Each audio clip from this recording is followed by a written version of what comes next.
All right, there we go. Can y'all hear me okay? Okay. So welcome, good morning. So we are here from the OSHA consultation program that is actually run through the state of Georgia. And so we've been going all over the country delivering this training. And just to give you all some background about this training, it's funded through what's called a Susan Harwood grant. So it's a grant from the Department of Labor, and it basically has provided us with funds to develop this training and then deliver it all over the United States. So last summer, my manager and I, we were trying to decide what topic we wanted to do this training on. And we were getting a lot of email, we're signed up for emails that include like headlines that are related to safety and health and different, accidents and fatalities that have happened in the workplace. And we were receiving a lot of emails that were related to the heat and employees dying from heat stroke. So we thought, you know what, the heat's not going anywhere, right? If anything, it's probably going to get hotter as time goes on. And so we need to, we want to make sure that employees know how to protect themselves, but also we want to make sure that their employers, so any supervisors, know how to protect employees under their supervision, what, preventative measures they can put into place to protect their employees. So that's what we're going to talk about today. Before I get started, I'm actually going to turn it over to Janine, and Janine's going to tell us a little bit about the Safety in Paradise program that they have here in the Virgin Islands. Hi, good morning. My name is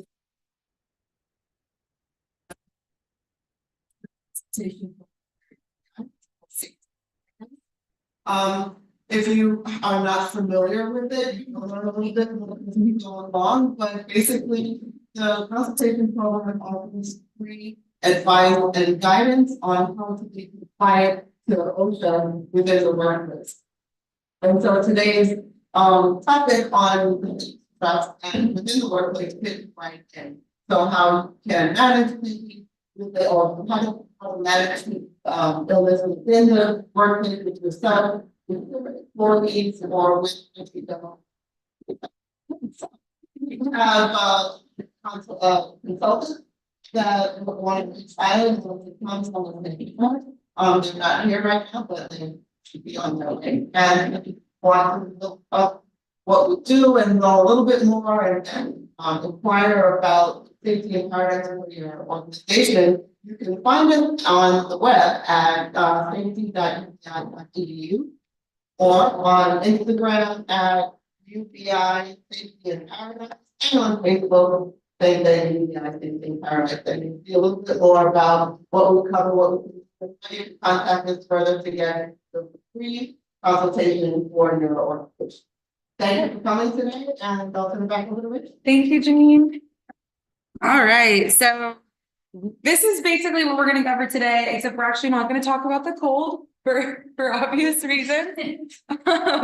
So our primary emphasis today is going to be talking about the heat. And so we're actually going to start by doing a little OSHA 101. So we'll spend about 20 minutes just talking about OSHA, what OSHA is, what are some of the things that they do, to protect workers in the United States. And then we're going to talk about the hazards that come when working in the heat and what are the different heat related disorders. So from heat rash all the way to heat stroke, what it feels like, how to identify, if it's happening within yourself, within your coworker or somebody under your supervision. And then Jenny's going to talk about pretty much how to prevent everything that we will be covering. All right.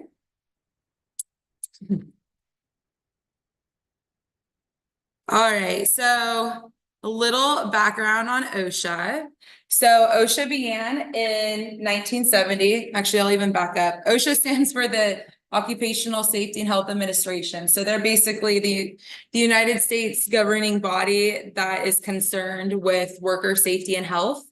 And so OSHA began in 1970 with the Occupational Safety and Health Act. And OSHA's mission is to make sure that working men and women are provided with a safe and healthy workplace. not only within the United States, but also within, United States territories. And so typically when we think of OSHA, we think of, setting standards, right? Setting and enforcing standards, but OSHA does a whole lot more than that. So OSHA has the consultation program. So that's the program that Janine works for. That's the program that Jenny and I work for. And so we work with small to medium-sized businesses, and it's free, it's confidential, and we help them get in compliance with the OSHA, safety and health regulations that apply to their facility. And then OSHA does a lot of training. So OSHA funds this training. So every year, there's probably about 40 to 50 recipients of this specific grant, but they are all focused on different topics. And actually at the end of the year, at the end of our grant period, what we do is we send all of our training materials to OSHA, and then they post our training materials on their website. So there are literally hundreds of PowerPoint presentations available on OSHA's website on a whole lot of different topics. So heat's one of them, fall protection, machine guarding. Good morning, welcome. Hey, awesome, come on in. So there's a lot of different, topics. So if you're ever in a position where you're developing training, for your employees, it's a really good place to start out at, because you already have all of these PowerPoints that are already created. And then OSHA also has the OSHA Training Institute. It's pretty much located, they have different ed centers throughout the United States. And so Jenny and I work with the OSHA Training Institute Ed Center out of Georgia, and we teach classes on a lot of different safety and health topics. So this is a map of where OSHA has their, jurisdiction. So OSHA covers, all 50 states, and then also US territories. All right. So we're down here, right? And so with, and actually looking at this map, does your program here also cover public sector? Our program handles private sector. But compliance? Oh, interesting. Yes. Okay. Oh, interesting. Okay, cool. Okay. So kind of looking at this map, basically what it's showing us is the light blue states. Those are the states that are covered under federal OSHA. So what that means is the companies, and those are private companies. So private companies in those states, they have to follow the federal safety and health regulations. And then the states that are in like this darker blue here, these are states that are covered by an OSHA approved state plan.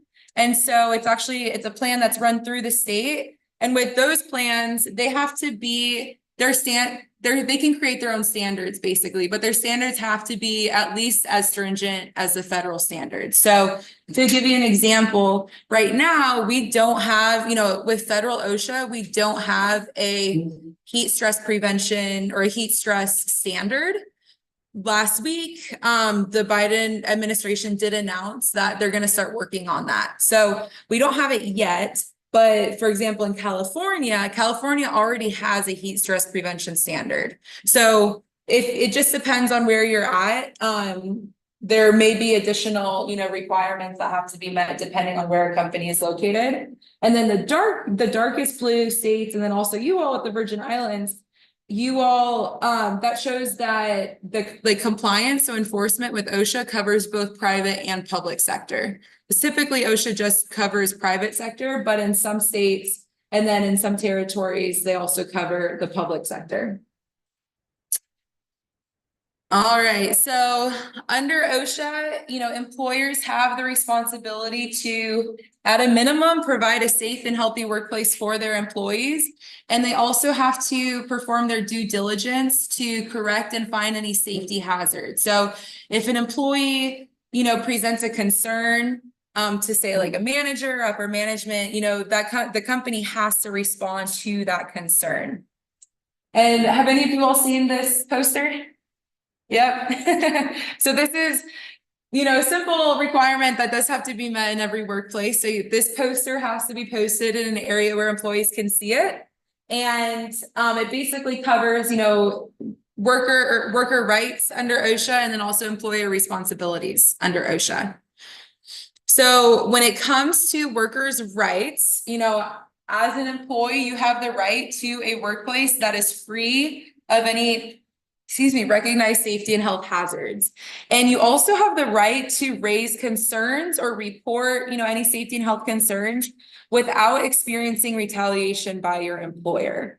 So if you notice an unsafe working condition, you're protected basically by what we call a whistleblower protection law that protects you from, say losing your job or being denied certain benefits or overtime pay. There's actually a whole lot that OSHA considers retaliation. But you are protected, from raising any concerns. You're protected from experiencing any retaliation if you do raise any concerns to your employer.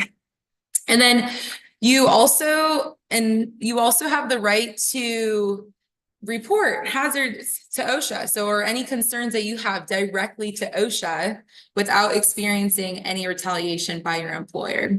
And then this bullet point, I just wanted to highlight this one. So workers have the right to receive training in a language and a vocabulary that they understand. So in Georgia, and it might be the case here too, but in Georgia, a lot of the workforce is Spanish speaking.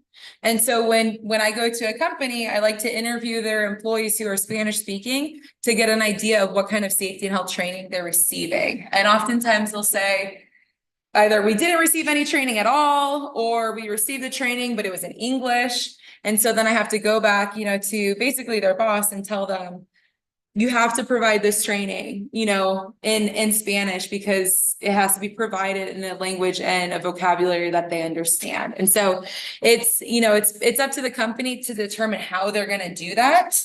So they might have to hire an interpreter, to join the training, or have an employee who can handle both languages really well, provide the training. But this is something that we do want to just be mindful of, in that training does have to be provided in a language and a vocabulary that workers will understand. So as I mentioned, you have the right to request an OSHA inspection at your facility. If OSHA does come to do an inspection, you have the right to participate in that inspection. So you can speak to an OSHA compliance officer in private, and again, without experiencing any retaliation by your employer. And then if OSHA does come and they issue citations, you have the right to view, those citations. And if you ever have like medical testing that's done on site, you have the right to see the results that were performed on you. And then also the same goes for if like air sampling or noise monitoring is performed, you have the right to view the results of those, of those tests that are performed. All right. Have any of you all worked with temporary workers, or have been a temp worker in the past? You work with some? So when you have temporary workers on site, they have to receive the same level of training as everybody else. So we work with a number of companies that do have temp workers, and so they basically have to have a conversation with the host or with the temp agency to determine what level of training they've already received at the temp agency. And then when they come on site, they still have to do like a site specific safety and health training for their temporary workers. All right, and how many of you all have heard of the OSHA 300 log? Do you have to maintain it?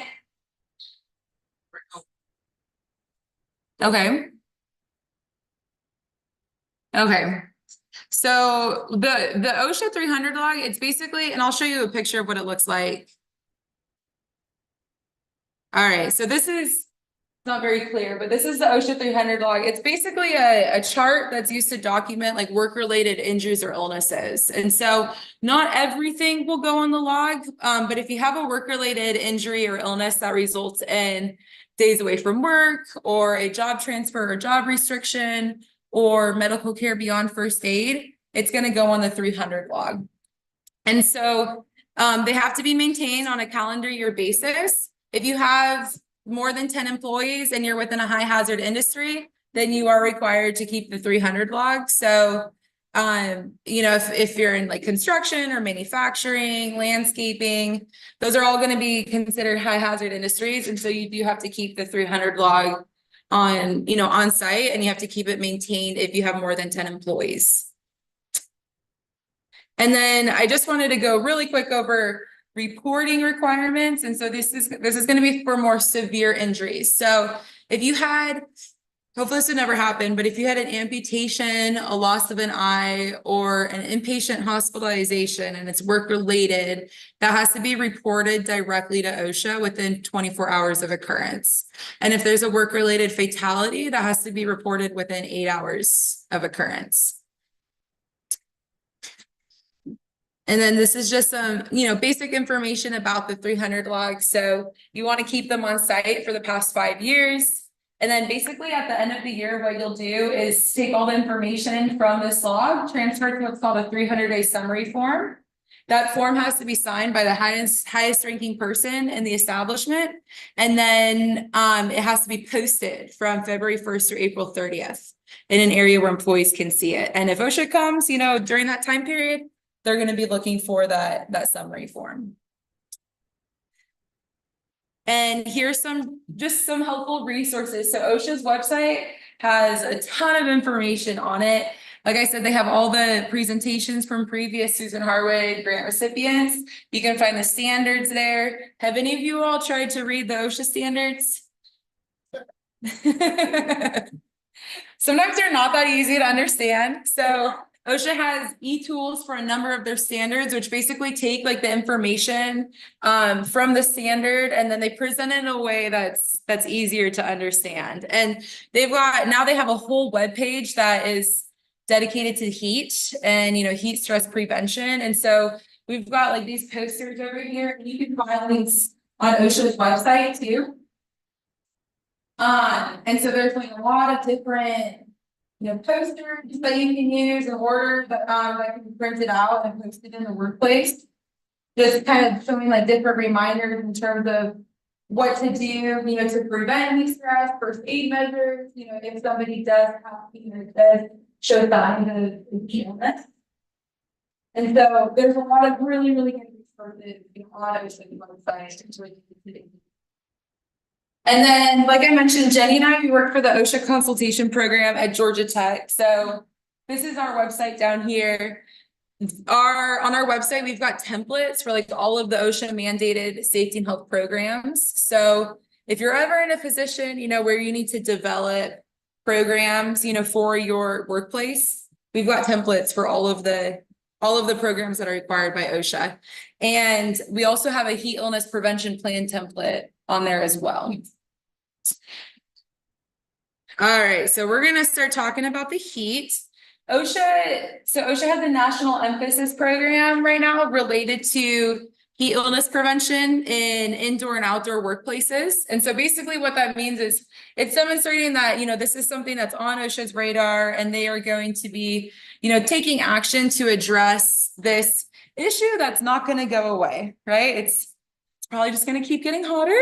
And so actually OSHA is in the process of, you know, they're beginning to work on a heat stress prevention standard. And so I don't know how long it's going to take, you know, to get that developed and implemented, but it's very likely that in the future we will have a standard for heat stress prevention. Even though there isn't a standard in place now, OSHA can still do inspections related to the heat. So under the National Emphasis Program, they do have a targeted like enforcement component. And so what that means is they're going to be going out, especially this summer, doing inspections related to the heat. And when it comes to like citing heat related hazards, they're going to cite it right now under what's called the general duty clause, which is basically like a catch-all for safety and health hazards. And so if you have an unsafe working condition, they can cite it under the general duty clause. All right. Any questions so far?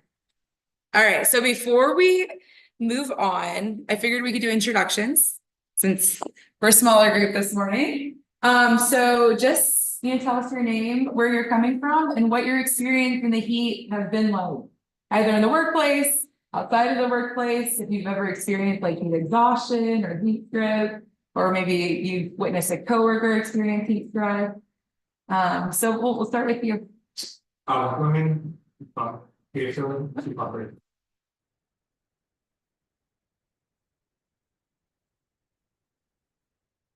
Vision, right? Maintain. Inside and outside. Yeah. We don't really have. Okay. Okay. Every vision is office space. Okay. That's good. So are the classrooms are these schools here, do they have air conditioning units? It's a mixture. Okay. Pretty more facilities. Yeah. Try to get the wall. Patient fixes. Yeah, Okay. it creates the use of all community. Okay. Big.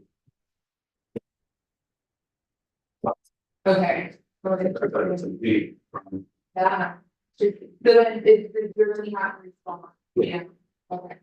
Spend a lot of time. Well, but that's the. Yeah. Okay. Yeah, so I work in Georgia, but actually live in Puerto Rico. So very similar climates, very similar situation, especially like with the school. A lot of their conditions. So and unfortunately most offices, public figures are, but the homes are, you just have to explain it. All right, well, good welcome. All right, well, it's you.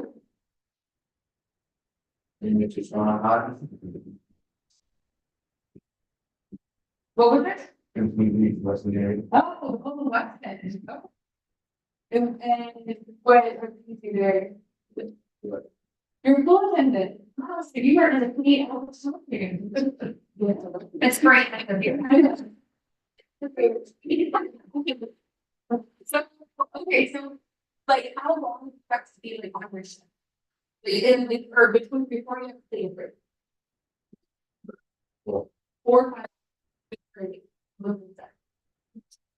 Okay. All right, and do you have access to water? Like the drain?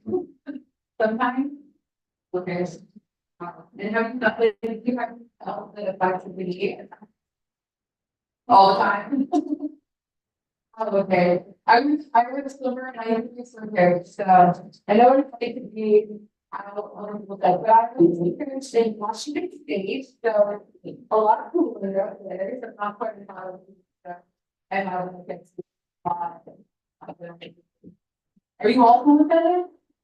I'm the supervisor. You're the supervisor. Awesome. They're really okay. So I do activities around. Yeah, definitely. And it's very cool. So what kind of activities do you all have? So right now, make that to bingo, okay, trivia, karaoke, which is my favorite. Yeah, when the kids get drunk,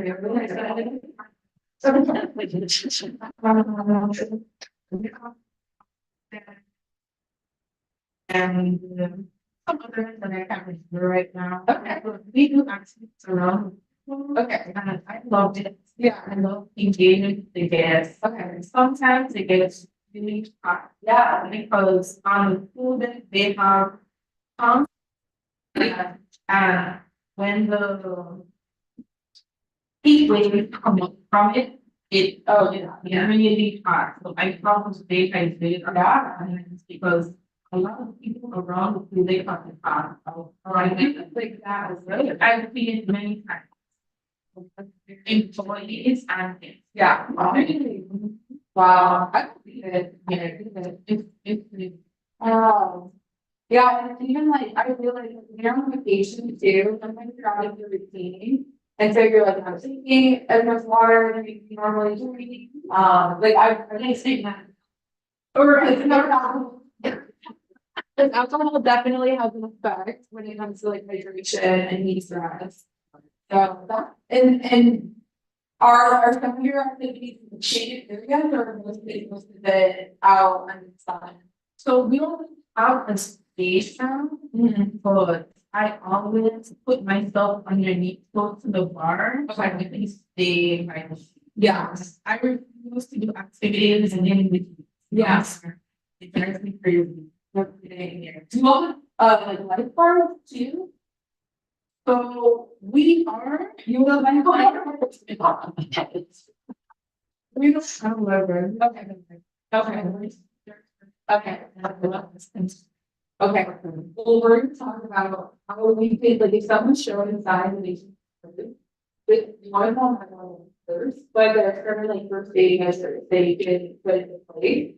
To get their body temperature down while you're waiting for it to go back. So we'll talk about that today. And the next thing is when you all day in Weston, you're gonna have access to ice, right? Which is one of the big things to get over your body. That's what we did. Literally, yes, we put a bunch of ice inside of a towel. Yeah. And we, Like covered them. wow, so we'll go through speed training on like, that should, no, I think, I don't think. I mean, you're gonna be talking right again. Oh, that's pretty impressive. That's impressive. Yeah, that's very interesting. You don't care about. Yeah. What. Yeah.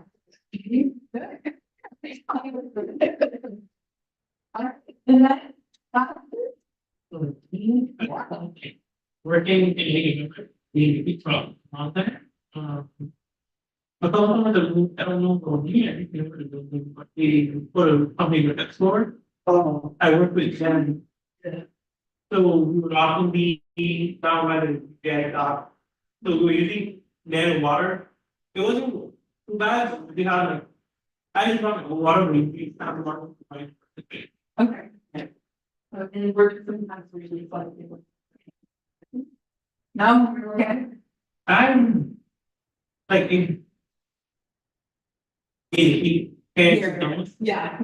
But I really don't get bothered by heat. But I'm not good with being in the pool. Okay. Oh, the cup. Understood, makes sense. Did that involve you? Well, Like. Really? Awesome. Well, we use introduction, so, what are your?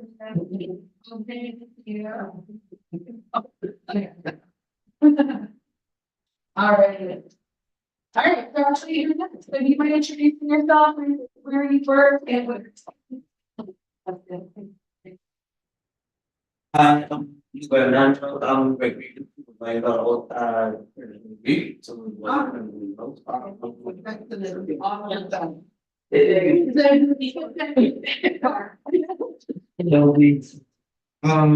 experience with the heat. It worries them. Yeah.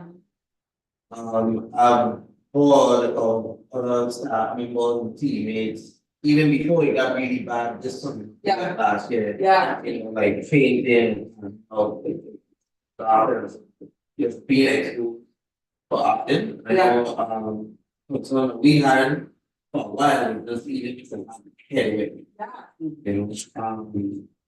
So yeah, I really try to pay attention to environment stuff. So not surprised, but it's Yeah. like it's gonna continue to get involved with Exactly. a whole. That's all. Thing. Yeah, I mean, that's the thing that we, like, it's probably gonna keep getting warmer. So now we just have to figure out, like, what are some things that we can do to protect ourselves, you know, and what, you know, preventive measures we can put into place to make sure that we're okay, we're, you know, around okay. Because unfortunately, you can't, like, get rid of it, especially if you're working outside, right? So, but there are things that we can do to help our body temperature and cool down. Good.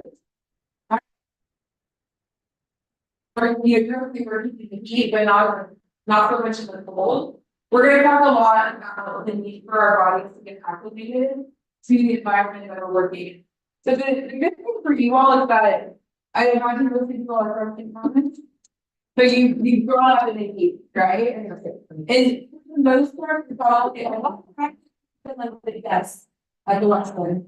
And so like being, Puerto Rico, I didn't heard this, but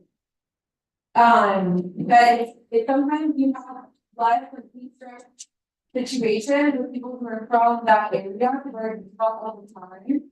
But if you have like workers that come from the United States or come from other areas where it's not as warm, then and you just throw them into that working environment, their bodies are not used to working in that heat. And so they're actually going to get a way higher risk of experiencing stress versus somebody who's grown up working in. And the same goes for the cold. Our body needs time to get used to being in the cold as well. So if you ever get, treatment for something or whatever it may be, that's just something, to also be. All right, and then we're just doing introduction. So you want to yourself and work and what you're doing, in the Finland. I'm Maria, also half of the meeting. I'm the owner director of Palace Daycare. Oh, I'm very determined with people assistance start program. okay. And if one, especially one place out, really little kids and also on the playground. Yes. There. Yeah. And so is the like inside, is it temperature controlled or you all have the temperature? Yeah. Okay. Okay, so you say people that the ones you go outside, that's it. That's another thing, maybe circulating, it's hard enough to have to make sure the whole thing is much harder for things to look challenging. Welcome. Okay, we've got a good group. You all have a lot of experience, being in the heat. So this is good. All right, so we are going to start with a quiz. All right, so I'm just going to read the statement and then you can just tell me whether it's true or false. Okay. So heat stress may result from the buildup of muscle generated heat in the body. Does that sound true? It's true. That's when heat stress is. It's the buildup of heat in the body, and eventually what happens is once you once your heart is pumping and you're exposed to the heat for so long, eventually your body isn't able to cool itself down. And so that's when you can get into you're at risk of experiencing heat stroke. If somebody experiences heat stroke, your body can't do anything for themselves to cool themselves down. And so that's why you're basically dependent on the people around you to like what you did, fully you off with I get your body temperature down. Because at this point, your body, if you're not, it's so many better respond. Your body temperature is low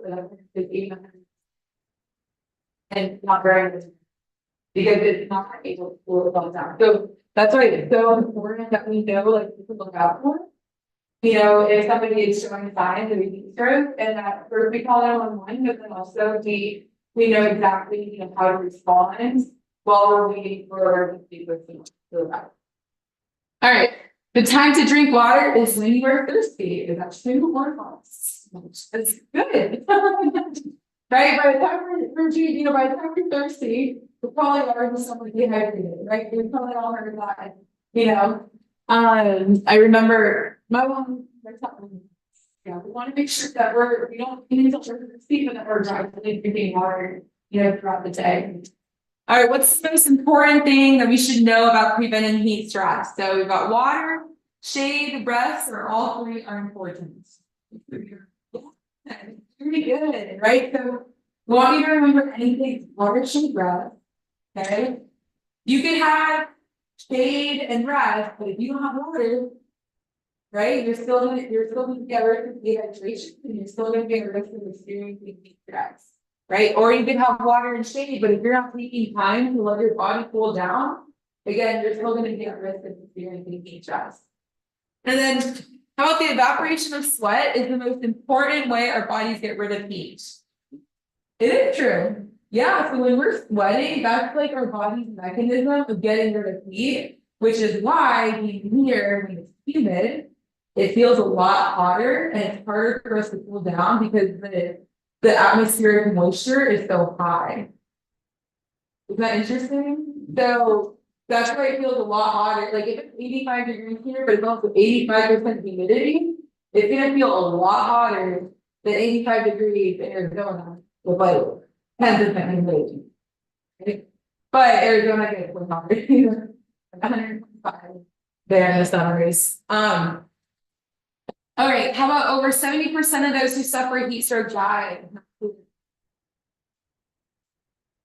That's true. Yeah, so that's going back to my, what I had mentioned where if you don't respond, then your body temperature could go up to 110. Basically, that's going to, like, it sounds very graphic, but it's gonna fry basically your organs. So again, it's still important that we respond. We have 30 minutes. That's all you got. You have 30 minutes to respond and get things done. All right, and if you're able to respond within 30 minutes, then that rate actually goes down to 10%. So we're gonna be we're unfortunately, part of this training does include talking about people who have passed away from heat stroke. So this is the first one that we wanted to cover, and this happened last summer. So this is Gabriel Infante. He was 24 years old. Hi, Greg. Good morning. And so he was working in San Antonio, Texas, which in the summer, it's really hot. It's really humid there. He was installing fiber optic cables. So he was basically digging outside, and it was his 5th day on the job. So what does that tell us? Inexperience in what way? Yeah. Well, the environment and the. Yeah, both. Right, so he's probably not used to working in an environment. It's probably not used to doing that much labor outside, and or in general. And so the heat index that day was over 100 degrees. So what the heat index is, it basically takes the temperature and the humidity, and then it tells you what it actually feels like to be in. So it's 100 degrees that day. He started complaining and feeling tired, and he was experiencing. Maybe you experience cramping, heat. Once you experience cramping, that's actually a symptom of heat exhaustion or activity. And so you really want to be mindful of that. And sometimes you might think, oh, it's just a cramp. But if it's if it's from the heat, it's actually very serious. So we want to stop what we're doing. So what happened with him is he was moved from a digging crew to dump a load, and then he returned to the digging crew. And he actually fell into like a fit of delirium. Like he literally lost his mind. And it was because he was having heat stroke. His supervisor thought he was going to get influenced drugs. And so that goes also another thing. This is something that someone had mentioned in another class, that because there's a sit down job, his coworkers probably didn't know him very well and didn't know his personality. And so they thought this guy is under the influence of drugs, like he's acting crazy. But he was actually experiencing heat stroke. They didn't know that.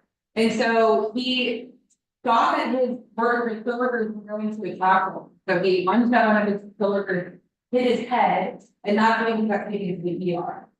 And he was taken to the ER, his body temperature was yeah. So, and unfortunately he did pass away. And so again, I mean, this shows that 5th day on the job, he wasn't acclimated. And actually 50% of related fatalities take place during somebody's first day on the job. 50%. And then 75% take place during their first week on the job. So Jenny's going to talk about what we can do to get employees used to being heat, but there's actually like a specific schedule that we want to follow, so that we're not just throwing them out there working 8 or 10 hour shift in the heat, on the first day on the job. I'm going to see if I can kind of move this way. There we go. It's okay. Don't worry. Think so. All right. So these are just some statistics. And so between 2011 and 2021, there were 436 reported work-related deaths that were caused by environmental heat exposure. And between 2015 and 2019, there were 35 employees who died each year from environmental heat. This number is actually a lot higher than what's reported. And the reason why is because when somebody experienced a heat stroke and they died from a heat stroke, if they actually died from either a heart attack or kidney failure. And so that's what it's listed on the death certificate as a cause of death. And it's not listed as a heat stroke. And so it's really hard to determine how many deaths have actually been attributed to heat stroke. So these numbers are reflecting the numbers that have actually been listed, like on the death certificate as a heat stroke as a cause of death, but in reality, those numbers are. And these are just work-related deaths. I just need to figure out where there it is. All right, so we know that, working in the heat is gonna put us at risk of a heat related illness, right? It's gonna be exhaustion, heat stroke, we have heat cramp, or heat rash. But it also puts us at an increased risk of just experiencing other work-related injuries. Because once you're in the heat, right, you can get heat or like headache. You know, if we work with a lot of like manufacturing facilities, so maybe they have to wear gloves or like their palms get really sweaty, their easy blockers might get clogged up and other like disability is impacted. And so these are just all things that we have to be mindful of, that maybe we may not experience a heat stroke, but if you've got something like on the ladder, in the heat, then they can get an increased risk of falling. That's actually what happened to the brother of somebody who was in one of our previous classes. So she had shared a story about her brother with a window washer in Georgia. And Georgia was really hot in the summers. And so it was in the summer, he was under direct sunlight, and he started to get really dizzy and lightheaded, and he fell off the ladder. And miraculously, he actually landed on his feet. But he fell from such a tall height that the impact of landing on his feet, it actually paralyzed him. Yeah. And so he didn't experience a heat stroke per se, but and she said that he died 10 years later from just from that injury or complications.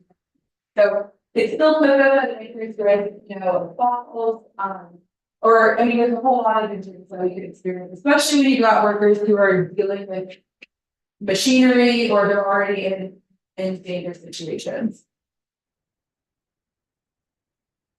So, with heat-related illnesses, they're all preventable. 100% of them are preventable. So that's what we're going to spend a good amount of time talking about what we can do to prevent them from happening.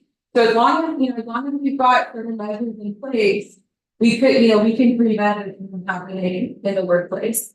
And if a heat stroke doesn't really kill somebody, it can still cause serious health effects. So it can cause, heart and liver damage, kidney and muscle damage, it can cause nervous system and blood disorder. So, even if somebody does survive, they can have some longer lasting effects.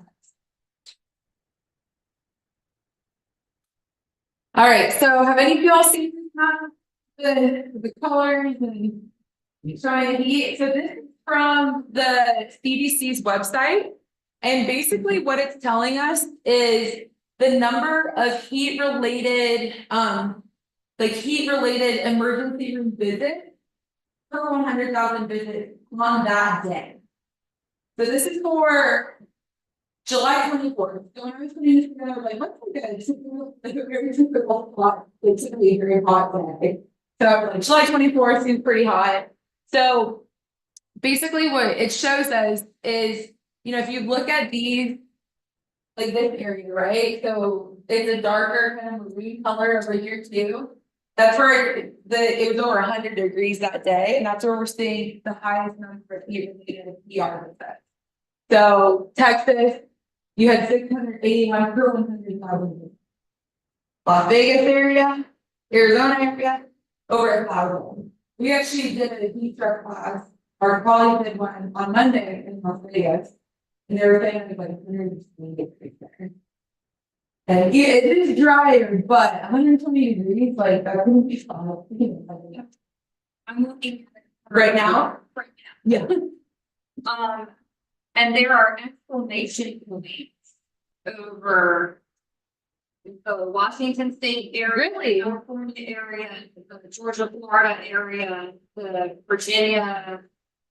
Pennsylvania area and the New York, New Jersey area, and towards July 9th this year, we went up from 305 up to 453 in Georgia. Oh, wow. Region, and both the Washington area is over 1,100 acres. Okay, so That's really, it's really cool area. Probably people aren't used to being out of it. Yeah. up there. That's very, 11 trying And to then the New York one was 47 there, it's 360 degrees. no. The Pennsylvania one with Virginia is Yeah. it's 127, it's 773. Oh my gosh. That was good. That was on that. We've been nine, Yeah, yeah, it's a couple day lag, but yeah. That's crazy. so. Just showing you, right, that the, you know, temperatures are I was actually listening to an article recently about Arizona, or like the Phoenix area. Basically, that area is not designed to have as many people living in it as it is now. Because it's really dry and it's like a lot of water. Well, so it was talking about how, and they're very dependent on air conditioning, right? If it's like 120 degrees, you have to do air conditioning. Heat affects equipment. For sure, right? And now there's been this huge exodus of people moving there. And so, this article was saying that they decided a study that was done, and this study found that if Arizona had a blackout, like if they lost electricity, they would lose 1% of population. So they would lose 13,000 people just from the heat, like the heat there. Just wild. Yeah, so again, you know, typically, like, and this is a point that we'll bring up later, but the heat is actually, heat kills more people than any other like natural disaster. You know, we were familiar with hurricanes, right? And hurricanes typically get a lot of coverage, in the state, you've got tornadoes to flooding. But heat kills way more people than any of those other disasters, but we don't hear about it as much. We probably will, you know, more than now, but it's just an interesting thing that I had read. Okay, so this chart is showing the heat index. So basically what, like I had mentioned, the heat index takes into account humidity and it takes into account temperature, basically puts the two together and tells us what it actually feels like to the human body. So if you take a look at this, and actually, let's see where we are today. All right. So I've got this app, and when we take a break, I'll show you all how you can download this. But this is the NIOSH OSHA Heat Index app. For you all who are going to be working outside, it's super important. So it takes our location, and then it gives us our temperature and the humidity, like in real time. And then basically classifies it as caution, warning, danger. Probably we're gonna be the danger zone all summer here. So, and then if you click on precaution, it gives you all of the different measures. That you can implement the water change, emergency planning and response, work and rest. Training for your employees, training is huge. We're gonna talk about that. You know, watching out for people with illnesses. So there's some things that we should be looking out for. And then it also has an hourly function. So right now, based on the temperature and humidity, it's 101 already. And it's not in 10 a.m. Okay? All right, let's see. One, you know, between 11 a.m. and 2, it's going to be like 106. Okay? Then 305 is going to go down. By 7, it'll be a -93. Okay? So right now, the temperature outside it's only 89 degrees, but because it's the humidity, actually it's not. Right? It feels like 100. So this is called the non-exposure heat safety app. And if you get an app store, it's really difficult. So, you know, if we take a look here, let's say it's, let's see, 94, 40% humidity, which could be like, just like 92, 40% humidity, that's like, could be like a typical, like really hot day in Georgia, it's gonna feel like it's 4. But if it's 92, and I know it gets here in the Caribbean, it gets to like 80% humidity easily, right, sometimes. So if it's 92, but we're at 80%, it's gonna feel like 121. Isn't that crazy?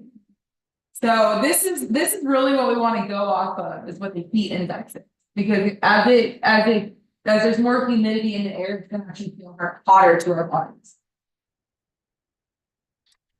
All right, so who's at risk? Who's at risk of experiencing, heat stress? The job. Employees, everyone, here basically everyone, right? So what are some specific industries that come to mind? Construction, absolutely. Yeah, we should add that. We should add that. Yes. Like hospitality, right? Yeah. Hayden, yeah. Yeah. What's that? Factory workers, definitely. And in factories and manufacturing plants, a lot of times we have equipment that also produces green heat. See, that's a whole other thing. Well, what have you mentioned? Like, they probably have to run their clothing the pool attendant at times, right? So, yeah. We mentioned the outside, but I think earlier we also mentioned that people who work inside who happen to have no air conditioning or Wi-Fi. Yeah. Or even students in schools where they're conditioning. So now they hear your, the teachers as well. Can't forget them. Yeah. So they also there's an indoor factor to this. For sure, and especially if you're like used to working in an air conditioned environment, and then you use power that you don't have, air conditioning, then that's gonna be really hard on the body too. Yeah. We've got a whole, we've got a pretty extensive list here.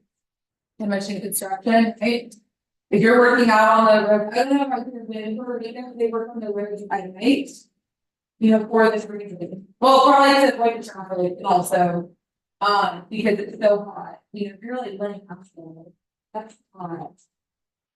Manufacturing, I worked at the manufacturing plant. They're outside, so they have to heat up I don't know all the technical jargon, but basically the rock that they use, and they got to clean up in 6 weeks. And so I will purposely schedule my visits to those plants in like January and February, because walking around there in July, it is so hot. Bakery? Have any of y'all worked in a bakery or in a restaurant before? Like it's hot, right? I mean, even like at home, they have the stove, and I would move from Georgia where we have central air conditioning. So the whole house is full. To Puerto Rico, where you only got the units in the room, right? And so like cooking and the heat, and then you just shut it for me. Just like open the window, open everything. Yeah, I just have to take this way all the time, agriculture, again, if you're working outside, unfortunately, a lot of heat-related fatalities in the workplace are taking place in the agricultural sector. Because a lot of employees were out and on their own too. And so it's hard to recognize, so much impact of the heat stress. Landscaping is very similar as well. Maritime is applicable here. Fishermen, yeah, you're like out in the direct heat. Mail and package delivery. Another one. So last summer there were a number of like UPS and UPS drivers who they passed away on their routes. Because now they're working on making those, making the start climate control, but at least even last year, like the UPS truck, they're not climate control. And then you're going in and out and they're carrying packages, and that's a lot of stress on the body. Have any of y'all worked in like a warehouse before? They're hot too, huh? Yeah, there's not a lot of airflow. Some of them are air conditioned, which is nice, but not all the time. All right, let me take a look at, let's take it. And then.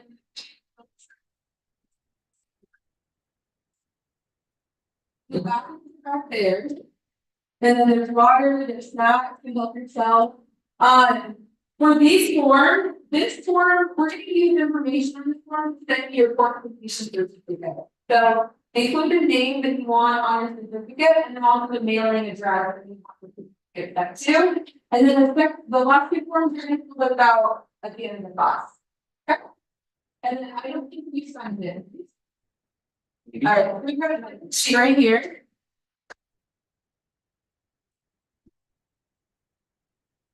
So we'll have to start there.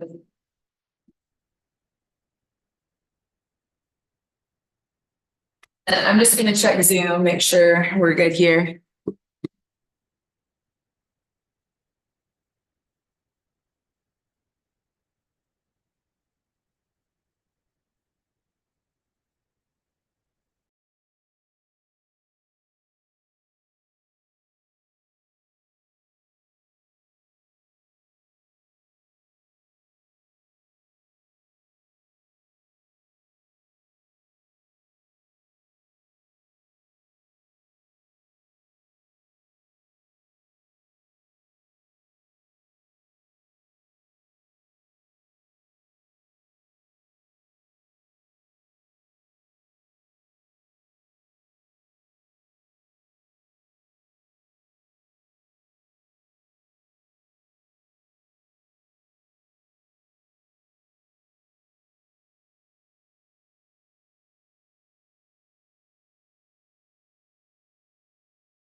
All right, we are going to get started.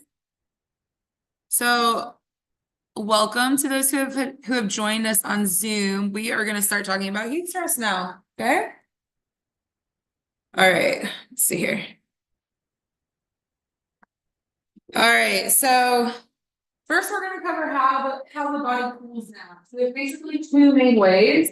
The first way is what we call convection, which is where your heart is pumping blood to the blood vessels that are under your skin. And then we talk about evaporation, which is basically sweating. So when we're sweating, we're basically evaporating off of our body. So we've got convection, we've got sweating, but what can happen is that sweating mechanism can fail. So your heart can only take so much. And so actually when someone experiences a heat stroke, they stop sweating. And the skin is actually going to be dry and hot to the touch. And so, as we're exposed to, more and more heat, and we're also, if you're exerting stuff in the hot environment, our heart is going to come faster to try to keep the body down. That's why oftentimes when people pass away from heat stroke, they pass away from a heart attack. Usually the heart will stop. So there are a number of factors that can affect somebody's tolerance to the heat and to put them at an increased risk of experiencing heat stress. And this is super important. I definitely want you all to remember these different factors that we're going to talk about, because one person, their body may be, in a really good condition in terms of responding to the heat or tolerating the heat, but maybe the person next to them has experienced some of these different personal risk factors, and so that could put them in a decrease. Everybody's body,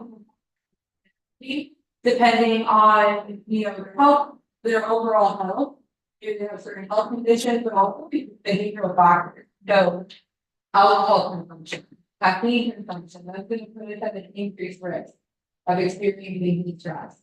So age, as we get older, our bodies do have a tolerating heat. The same goes for weight. If their weight increases, it's going to be harder for us to tolerate the heat. Physical fitness. So typically, if you are more physically fit, your body's going to be able to tolerate the heat better. But that does not mean that you are not at risk. Right. Because there are a lot of elite athletes who are in great shape who have died from heat stroke. And so one example that I use in our class is, I was a swimmer when I was in high school.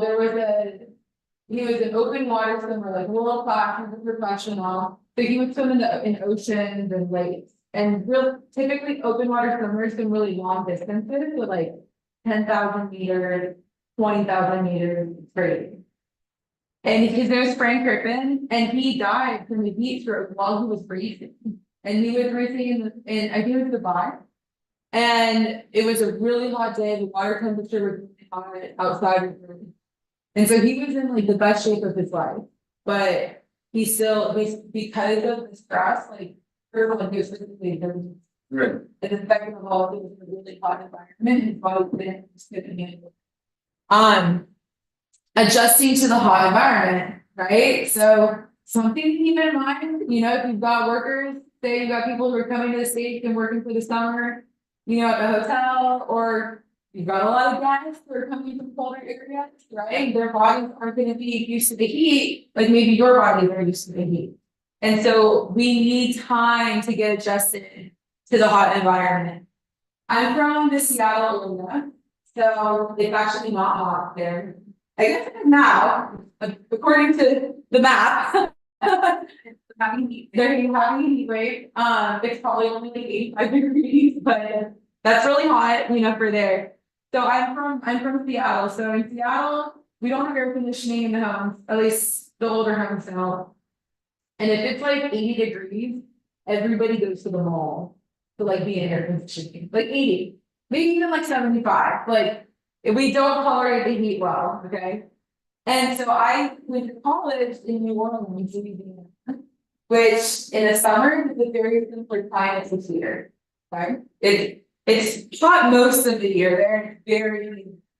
So I moved there in August, and my first year, and I was on the swim team, and we had a big workout. So we're in the weight room, and I oversaw the man alarm. So I arrived in this late, okay, big mistake, the freshman. And so I had to, I basically like punished for being late. So I finished the weight workout, so I had to spend like 15 minutes in the gym. Then afterwards, my weight coach told me, all right, follow me out to the football field. And so I went out to the football field. It was 3 p.m. It was New Orleans in August on the turf, which is probably similar to like a concrete, where you are on the full deck. It's just like been absorbing heat all day. And he brought out this like sled, which kind of looked like a torture device, but you like when he found weight on it, dropped me in, and he was like, all right, you're gonna run going down, pushing it, and then you're gonna pull it on the way down. And you're gonna do that 8 times. And after 4 times, like he stopped me because I was breathing so hard, and he was like genuinely concerned and asking if I had allergies. And I was like, no, this is so not used to this heat. Like I'm not used to being out here like this. And I didn't like now looking back, it's because I was so not acclimated at all. And I had mentioned this in our class on Tuesday. We didn't receive like even being athletes and we didn't receive any sort of training on heat. Unfortunately now I think even like athletics departments are becoming more mindful of the heat and they're becoming more prepared, but unfortunately that's a result of athletes passing away, from. But yeah, I had no idea that that's what was going on. Other health conditions are gonna put us at an increased risk. So, diabetes, high blood pressure, heart disease, having respiratory illnesses or kidney disease, that's all gonna put somebody at an increased risk of heat stress. Okay, so again, you may all have guests, you may not know what their health conditions are, or you may have guests or employees who have, these health conditions, and so we want to be mindful of just what their signs and symptoms look like. This is something that we can ask our employees or our coworkers what medications they're on, or maybe they don't want to share with us, what health conditions they have. So that's why training is so important, so that we can train them on what these risk factors are, and then they can be mindful of that, and then they can take make educated decisions based on what risk factors they may be experiencing. Certain medications are going to put you at an increased risk as well. So antihistamine, blood pressure medication, muscle relaxant, like antipsychotic medications are also going to put you at an increased risk because they alter the way your body like regulates its internal temperature. So you may not realize much, like, it also ultimately feel. So you may not realize that you may not realize bodies are actually longer, very interesting. And diabetics are gonna put you at an increased risk. I'm gonna go back a slide. All right. The use of alcohol, okay? Use of drugs, use of caffeine. So alcohol and caffeine, they're diuretics, okay? So basically, we're gonna get rid of water a lot faster than we're drinking alcohol and caffeine, that's gonna put us at increased risk of dehydration. So I'm not telling you to not have any coffee, okay? But you don't want to be drinking like Red Bulls or Monster Energy drink during your shift while you're out in the sun. Because one, they've got a lot of caffeine, right? And that's going to make you more dehydrated, and that's also gonna have some pretty strong effects on the heart. Alcohol consumption within 24 hours of a shift is gonna put somebody at an increased risk of experiencing stress. So one of our classes, we had a gentleman who worked with a company that they were primarily outside, and he had said that we have the highest number of like heat related instances on Monday morning. Why do you think that is? The weekend, right? They're meeting on the weekends, and so they're coming to work on Monday morning, and they're already dehydrated. Okay, so we also want to, like, even over the weekend, like on Sunday, we want to be mindful of and just getting enough water too, like how much water you drink the day before is going to affect us the following too. Exactly.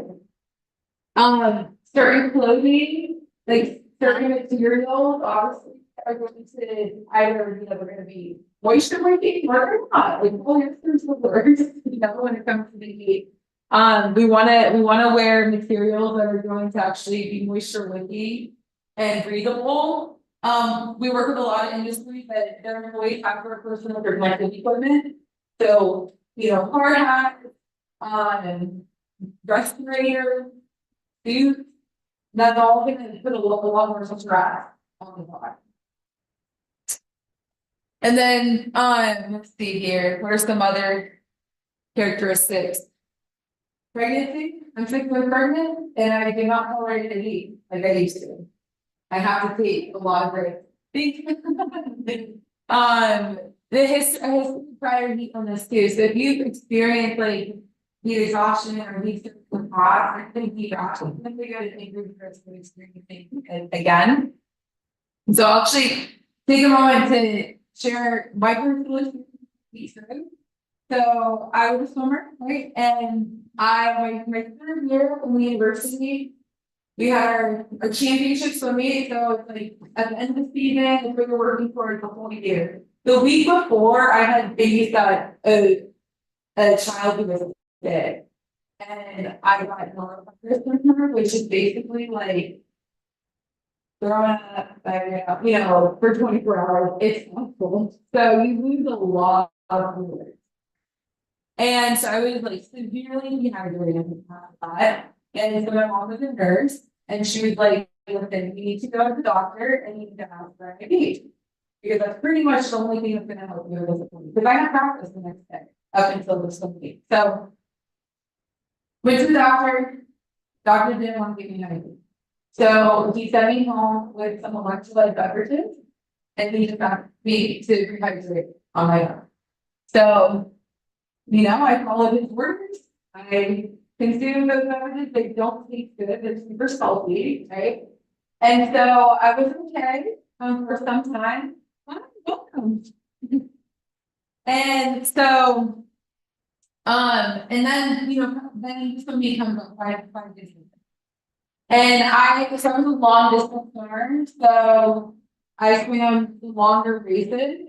My races on Friday or on Thursday and Friday were shorter than my last race, which is 15 miles. So my races on Friday and Thursday and Friday, I could barely get out of the water.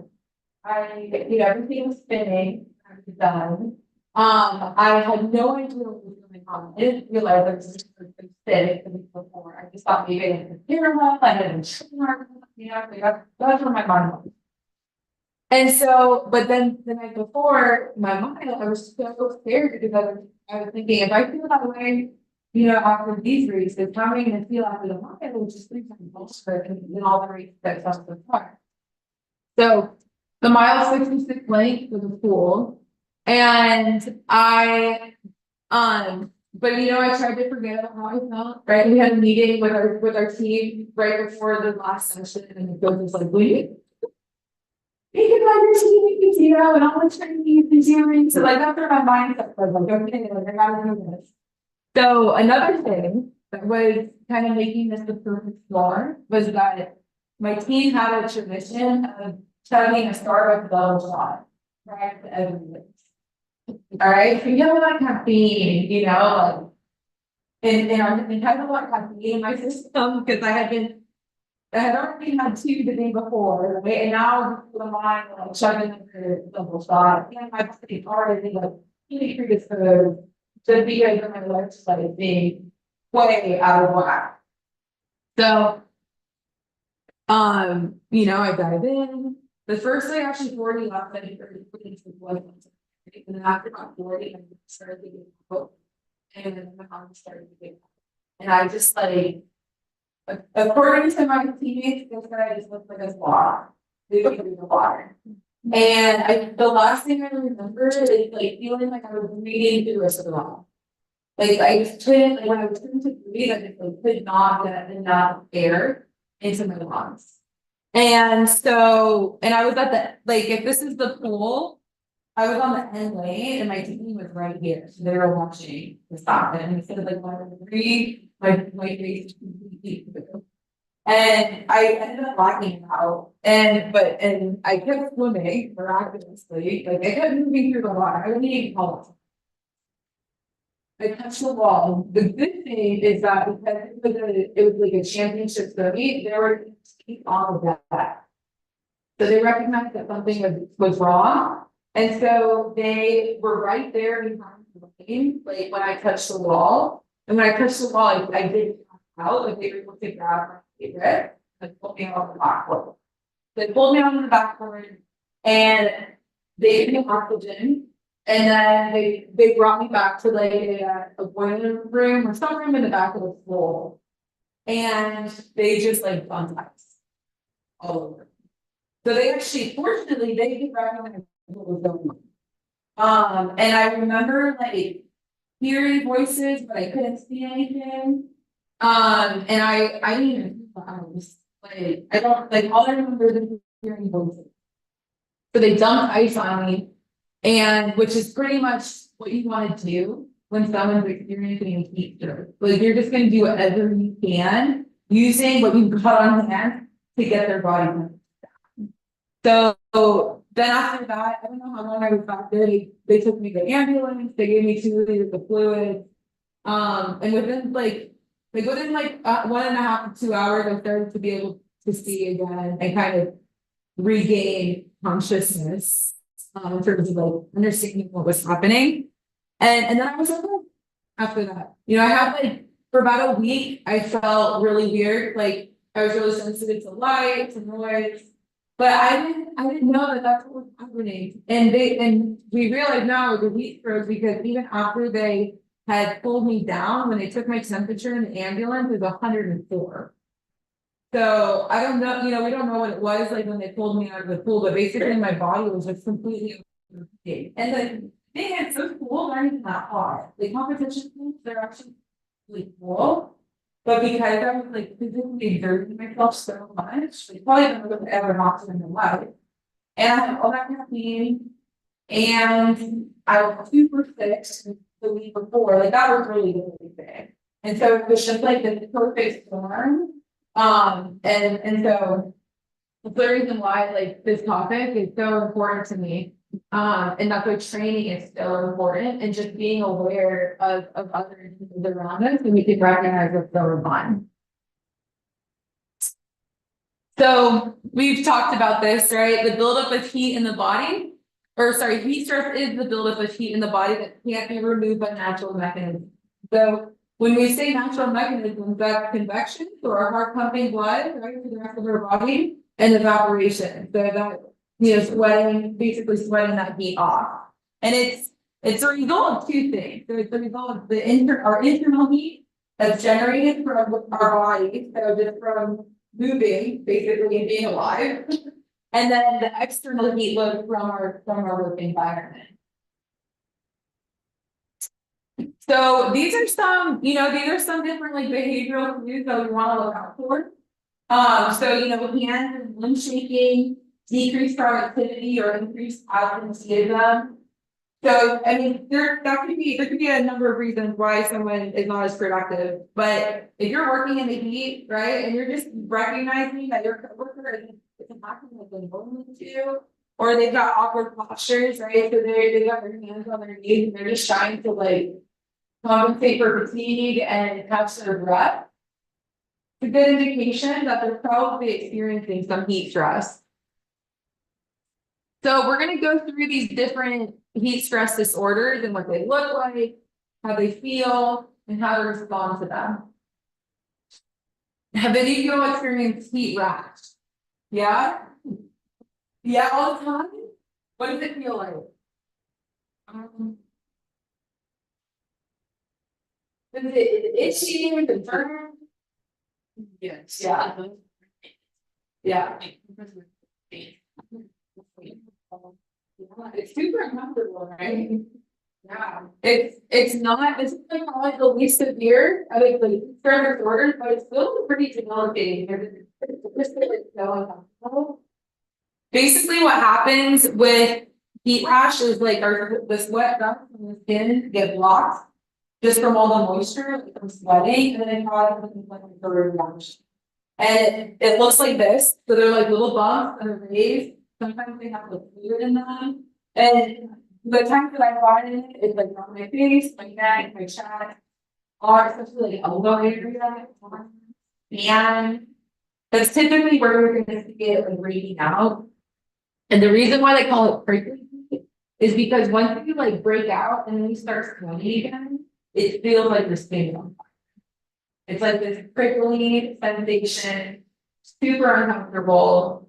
And there's really not a whole lot, we kind of can do, we just have to wait for it to go away. But there are some things that can kind of speed up that healing process. So one, you don't want to put like a moisturizing cream on. Okay, so you actually want to keep that area dry and you want to keep it cool as much as you can. And then like really the drawing motion is going to be really helpful. So like your cortisone or beneficial cream that can help like with the itching and then also just speeding up that healing process. But it typically like will resolve on its own within about 4 days. Have you experienced that with any of the kids in your daycare? Yeah. I think kids are really vulnerable, especially if they're other than that, they've got, yeah, exactly. Yeah, it's really uncomfortable. I got it last summer. We had some friends that came to visit and we went on like a snorkeling tour with them and they were riding this bike for a really long time and I broke out with my hand and even just like bending my knuckles and typing was uncomfortable, so I didn't have to do like very strenuous work after that. So I can only imagine, what it would feel like having to go back out and stuff and work even with a heat rash. But you want to do your best to keep it clean and keep it dry. All right, how about heat cramps? You ever get those heat cramps like in your calves? They're so painful, right? Yeah, the Charlie horse. Yeah. And we probably don't realize that what we're experiencing is actually a heat cramp. Like typically we'll be like, oh, I'm having a cramp, but a lot of times it's a heat cramp. And so basically it's a result of being in the heat and then physical exertion. And when we sweat, we lose salt, we lose potassium. And so then that's our muscles reaction, to those low salt levels in our muscles and they cramp up. So we do want to be really mindful if we're experiencing heat cramps because they oftentimes are a symptom of heat exhaustion. And so if we keep working and we keep like working through that, then we're just pushing our body more and more, and then that could, we could reach, you know, to where we're experiencing a heat stroke.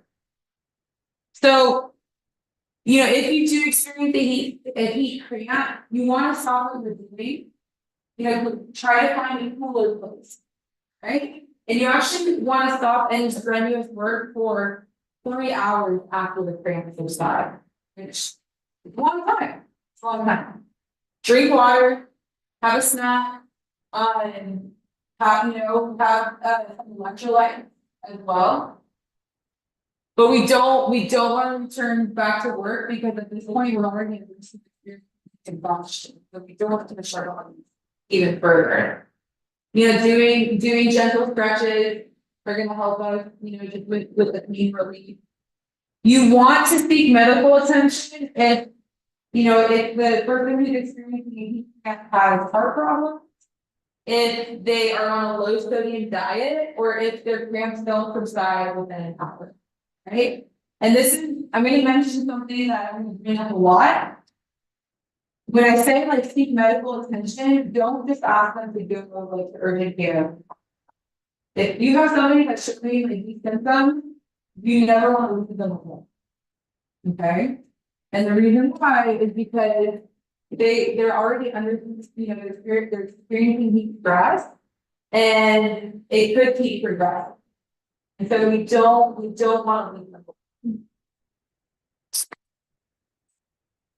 All right, so heat syncope is basically like it's a fainting spell where you're feeling really weak, you're feeling really fatigued, and because of the heat. And so again, this could be a symptom in itself of exhaustion, but basically it's going to occur, you know, when you're dehydrated, and then also you're not used to being in the heat. So if you're feeling like lightheaded, if you have someone who's fainted, then you want them to sit down, but you know, move them to a cooler spot. We want to give their body time to cool down. If they, you know, are just great, then give them, you know, have them drink water, sport beverage, so something with electrolyte, some juice, maybe have them have a snack. And then now we're getting into the more serious heat stress disorders. So heat exhaustion, basically our body responds to excessive sweating. Okay, and it's kind of the step before experiencing heat stroke. Right, so heat exhaustion is really serious, and there are a lot of different symptoms. Profuse sweating, experiencing like extreme weakness or fatigue, having a headache, feeling dizzy, okay, lightheaded or confused. So there's also like some mental effects. Right? We pretty much experience this, right? Like if you're getting like really agitated or irritable or being anything all day, right? A loss of appetite. You felt that before? Yeah. Feeling nauseous, vomiting. This is serious. Like we want to make sure that we're not just working through this. Okay. Feeling, you know, fast and shallow breathing. So just not, especially if you're like doing exercise, you know, not like you're getting enough air in your lungs. Maybe your eyesight is going, so you're having vision problems. Talked about muscle cramps, excessive thirst. You can start feeling chill as well. With heat exhaustion, your skin is, you know, you're still sweating, so your skin is going to still be like really heavy. And sometimes unconsciousness, but typically if someone's unconscious, they may already be experiencing a heat stroke. So there are a number of things that we can do if someone is showing those symptoms. All right. So depending on severity, we may need to seek medical care. And again, you don't want to leave them alone. You know, go with them, you know, to urgent care. Rest in a cool place. All right. So if you have an area that is air conditioned, that's going to be best. Don't leave them alone. Right? Have someone sit with them and they cool down. If you don't have any air conditioning, at least, you know, find a shaded spot, sit down. If you're outside, maybe an area where you can breathe. If you've got a fan, you know, place a fan there, but have them sit down in a shaded area. Also, resting on the back, when your back is like elevated, that's also gonna be helpful for the circulation. Have them drink cool fluid, okay? So we want them to drink water, and then at the time also we want them to wash their legs on board as well. We do not want to give them soda, okay? With the boy, high sugar, not sugar drinks at this point, all right? But water and electrolytes are going to be our priority.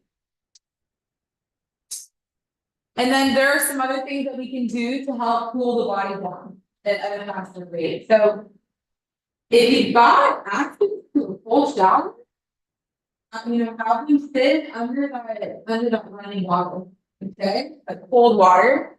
Same if you've got access to a cool bath, and this is something that we're seeing a lot more with, like with athletics, is they'll actually have like tubs they can fill up and just sit in to cool down.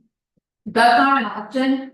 At the least, what you can do is get a towel and soak it with cold water, or ice water, and just have them apply it on the neck, on their face, right, on their arms. That actually really helpful. That's something that I do, like, if I'm exercising, I'll get a cold towel and just kind of place it around my face. There's also cooling towels. So they're really nice. Basically, they get activated when you just wet them, and they stay cool for an extended period of time. So a lot of workers now will have them on their necks just to keep them cool. But you can also use that to help cool down the body. And then remove any unnecessary clothing. So this is something that we see a lot, like in manufacturing and construction, where you got employees who are wearing a lot of PPE. So, or heavier clothing, like a lot of welders, they have pretty heavy clothing. So get them to a safe spot, and then remove any unnecessary layers or any unnecessary clothing. And then don't leave them alone. Okay. So there's actually, at the end of this notebook, if we have time, we're going to go over them. We've got a number of case studies that are from the National Institute of Occupational Safety and Health, NIOSH. And so basically what NIOSH, so this is in tab 3 at the end. And so basically what NIOSH does is they will do these studies on different like work-related fatalities. And the first one, and so we have 4 that are related to heat stroke. And the first one was a worker who was he was working at a tobacco farm in North Carolina. And just the reason why I wanted to highlight this right now is because he was showing signs of heat stroke, and I believe it was his supervisor, drove him home, okay? Left him at home, and he didn't even make it through his front door. And he passed away just on his doorstep. So that's just kind of, showing why it's so important that we don't leave anybody alone. And just see here. Oh, these are the things. I've been fine. I just want to see what symptoms he was showing. Because he may not have been showing signs of heat stroke yet. Yeah, it's the victim complained of not feeling well to the crew leader. He knew that he wasn't feeling well. So the crew leader notified the farmer. The farmer drove the victim to the migrant worker's house, where the farmer watched him get out of his seat and go up the stairs on the right into the house. And approximately 45 minutes later, the farmer's brother found the victim unconscious on the steps of his house. So again, we don't want to leave employees alone if they've been working in the heat and they're telling them, what, I'm not feeling well. And he was taken eventually to the hospital. His temperature was reported at 100 degrees.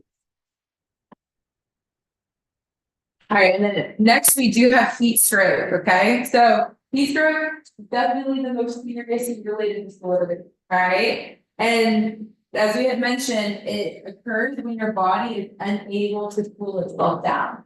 So now you've got, if you're not heat stroke, your body is just going to keep building up heat inside.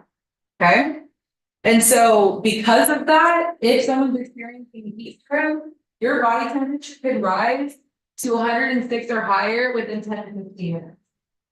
The long, that's really high for a short period of time. And it can go a lot higher as well. So that's why it's so important that we respond as soon as possible and that we provide immediate treatment. So these are the symptoms that we need to be looking out for. High body temperature and rising, and nausea and vomiting. At this point, victims may be experiencing seizures. Experiencing disorientation or delirium. So if you grab somebody and they're just like talking mumble jumble and not making any sense, or maybe their speech is slurred, and they're not, you've been working with them for a while and their personality, and now they're acting, in a strange way or not typical how they normally act, and they've been in the heat, they may be experiencing heat stroke. At this point, because sweating has stopped, right, or sweating mechanism has failed, their skin is gonna feel dry to the touch. It's gonna be hot and dry to the touch. And then the unconsciousness, people who experience heat stroke, they could fall into a coma, shortness of breath, also decreased urination, and blood in the urine or stool can also be a symptom. All right, so what do we do if someone is experiencing a heat stroke? We're gonna call 911 immediately, okay? And then if we can, cold water immersion is going to be the best way to cool their bodies down, all right? So for a short period of time, we want to submerge them in like cold, icy water. Now, I understand that's not always going to be depending on where we are. So there are other things that we can do, okay? So there are different techniques. One of them, you're going to spray cold water on their skin, on their body, and then you're just going to fan them like this, and like basically mimicking what sweating does. And so we're getting that heat off of their skin. All right. The next thing that we can do is packing them with ice. Okay. So exactly what you have done. So find something to contain them, right? You pack them with ice in their neck, at least in their neck, the armpit, the groin area. Have a cooling blanket on here. And so we have in tab 4, we have a heat stroke prevention shopping list. It's something to take to upper management and tell them this is what we need to have. Okay. And so we've got the first responder kits. All right, instant full packs. So you just kind of you can activate them and then apply them, to the neck, armpits, groin area, electrolyte replacement packs. Now, if some of these things, we're not going to force them to drink anything because a lot of times they're not going to be positive, and so we don't want to force someone to have constantly. A bucket for filling of ice cold water to cool the person down. A radio or phone for reporting heatfulness, thermometer. A blanket or a tarp, which for the taco method, which I'm going to talk about next. Cloth towels, which if you're at the pool, should be very accessible, right? Have towels for soaking in cold water. So even if you don't have a cooling blanket, maybe you can get a towel so you can cold water and perhaps it's worth it or in that towel. All right, so the taco method is you really don't need much, but it's a really effective method for getting somebody's body temperature down and it can save their life. Okay, so basically what it is you've got a tarp, all right, and it's probably similar to what you did with the towel. You've got a tarp. You're going to like gently boggle the victim onto the tarp, right? And then you're gonna have 4 employees, so 1 employee in each corner, and you're just gonna dump ice onto the victim. And then each employee is gonna have a corner and they're gonna lift it up, and you're basically just moving and agitating that tarp, the water in the tarp, so it's coming in contact with different parts of the body. And you're gonna do that until the EMS arrive, and if the ice is melting, then you're just gonna add more ice. All right, and you're gonna do that to get their body temperature down. Well, welcome.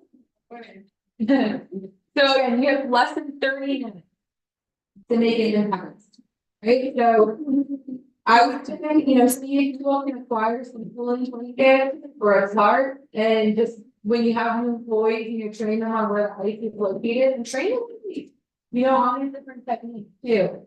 And also on the signs and symptoms of heat stroke and heat exhaustion, so that they can respond in a timely manner. And we also want to train them so that if they're feeling it in themselves, they can take a break, right? That's why training is so important.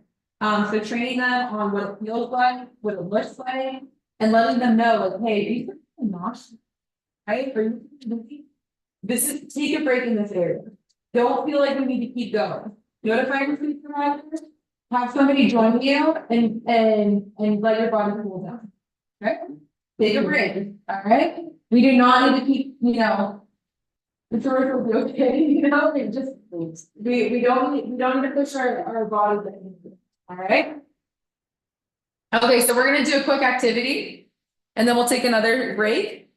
So we'll just kind of read through these different scenarios, and then you're gonna tell me, what this particular employee is experiencing, what they should do, and what their coworker or supervisor should do. All right, so this is Reggie. He works for a residential roofing company in Valdosta, Georgia, which is in South Florida, and it's really hot there. He's been working in the sun for the past 6 hours. It's 2 p.m. and the sun is ruthless. So his shirt is soaked with sweat. He's beginning to feel nauseous and dizzy. He almost fell off the roof. Right? And he temporarily lost his balance. And he sat down for a bit to regather himself. And when he stood up, he felt a wave of extreme. Did you go experience that? Yeah, sounds kind of familiar, right? His coworkers told him he should take a break, but he doesn't want to delay the work any further. That's what. Yeah. He already took a long break in the morning to go buy a case of water for himself and his coworkers. When he went to the store, he bought himself an energy drink because the heat was making him tired. All right, which was very counterproductive, but he probably didn't even realize that he was just responding to feeling tired. So what is Reggie experiencing? He's experiencing heat exhaustion. Yep. So what should he do? What should his supervisor or his coworker do to help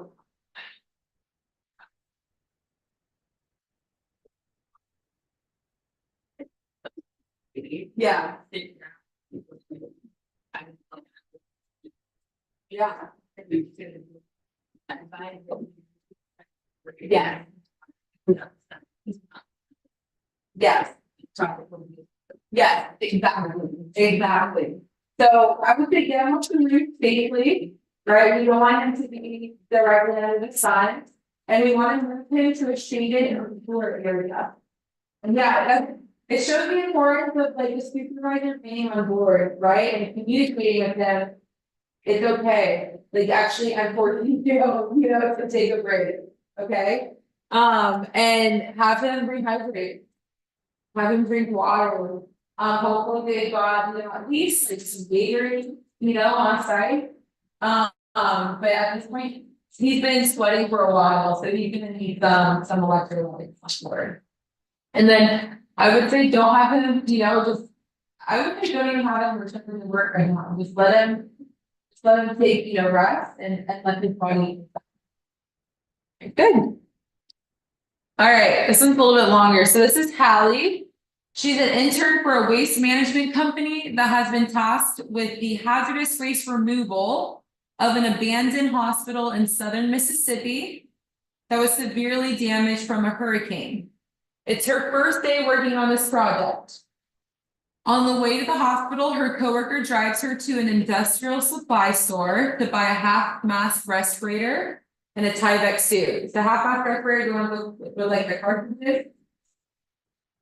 Asbestos was detected in the hospital, and half-mask respirators and Tyvek suits are now required within the hospital by the general contractor. It's mid-July, and the heat index is 110 degrees when they get to the hospital. This is Hallie's first time wearing a half-mask respirator. Her team begins working on the 8th floor of the hospital, which is not equipped with electricity, all right? And the heat coupled with the respirator and the suit is stifling. So as she moves from room to room, Hallie collects containers, aerosol cans, and bucket that may contain hazardous chemicals. She places the chemicals on a cart and continues throughout the hospital. By the time she makes it to the 5th floor, she is starting to feel nauseous. She asked to take a break outside, water station, so not even nearby, okay? But her supervisor tells her she must wait until lunchtime, since they're running behind. Okay, have any of y'all heard that before? Like, not now, later, okay? The cart is getting heavier and heavier, and Hallie begins to have a hard time breathing with the respirator on. She feels like she's breathing through a straw. She tries to tell her supervisor, but she can't form any words. As she pushes the cart into the freight elevator to get to the 4th floor, Hallie collapses to the ground and becomes unconscious. She has stopped sweating and her skin is unconscious. That's a heat stir. Yes. All right. What should we do? Number 1. Come on. Excellent. Very good. What next? Yeah, remove the, I would say get her in the car. Get her onto the building. All right. Yeah, remove that title and remove that respirator. All right. What else? Cool.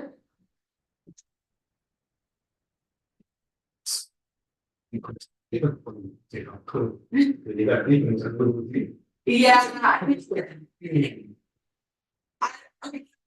When I was in college, I was interned with the environmental safety company. And we did the hazardous waste removal of a hospital called Sheridan Hospital.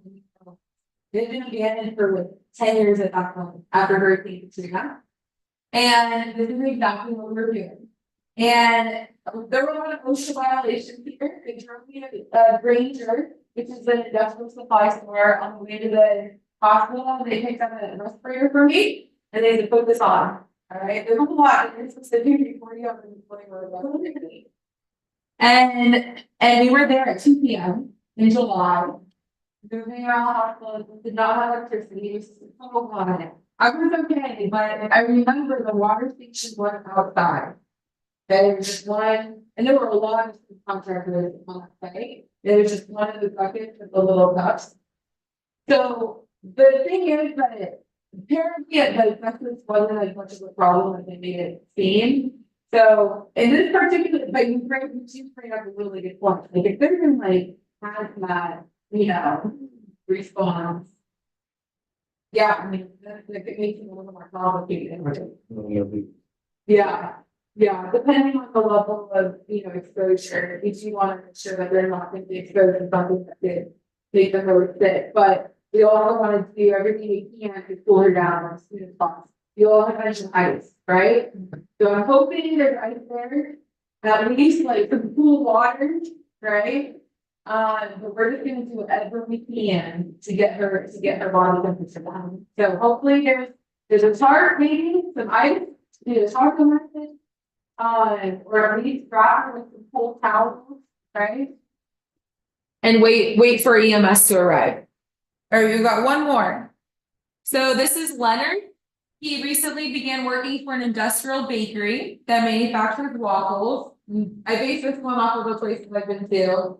They made they don't make Eggo waffles, they make like the Walmart version of Eggo waffles.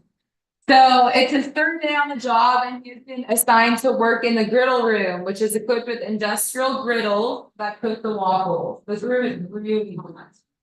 When he first enters the griddle room, he is hit with a blast of hot air. He's happy though, because the day before he had to step back to the freezer. We'd much rather be in the heat than in the cold, at least for now, okay?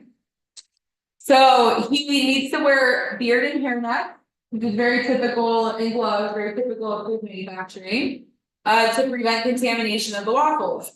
Although he's sweating a lot and at times feels fatigued by the heat radiating off the griddles, he makes it through his work shift just fine.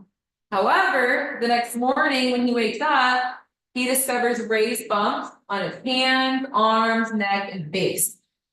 The bumps are extremely itchy, but he figures he can still work with them. He goes to work and is assigned to the griddle room again. After about 15 minutes, he begins to sweat. And this time when he sweats, he feels a burning, prickly sensation throughout his body. It's so uncomfortable that he asks his supervisor if he can go outside of the griddle room to cool off and burn sweat. What's going on here? Definitely heat rash, right? So what would you do if you were in this position? Get him away from the heat, right?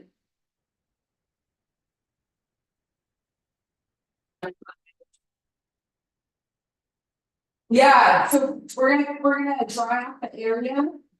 Apply like a calamine lotion, right? Some sort of like drying lotion or sorry, lotion.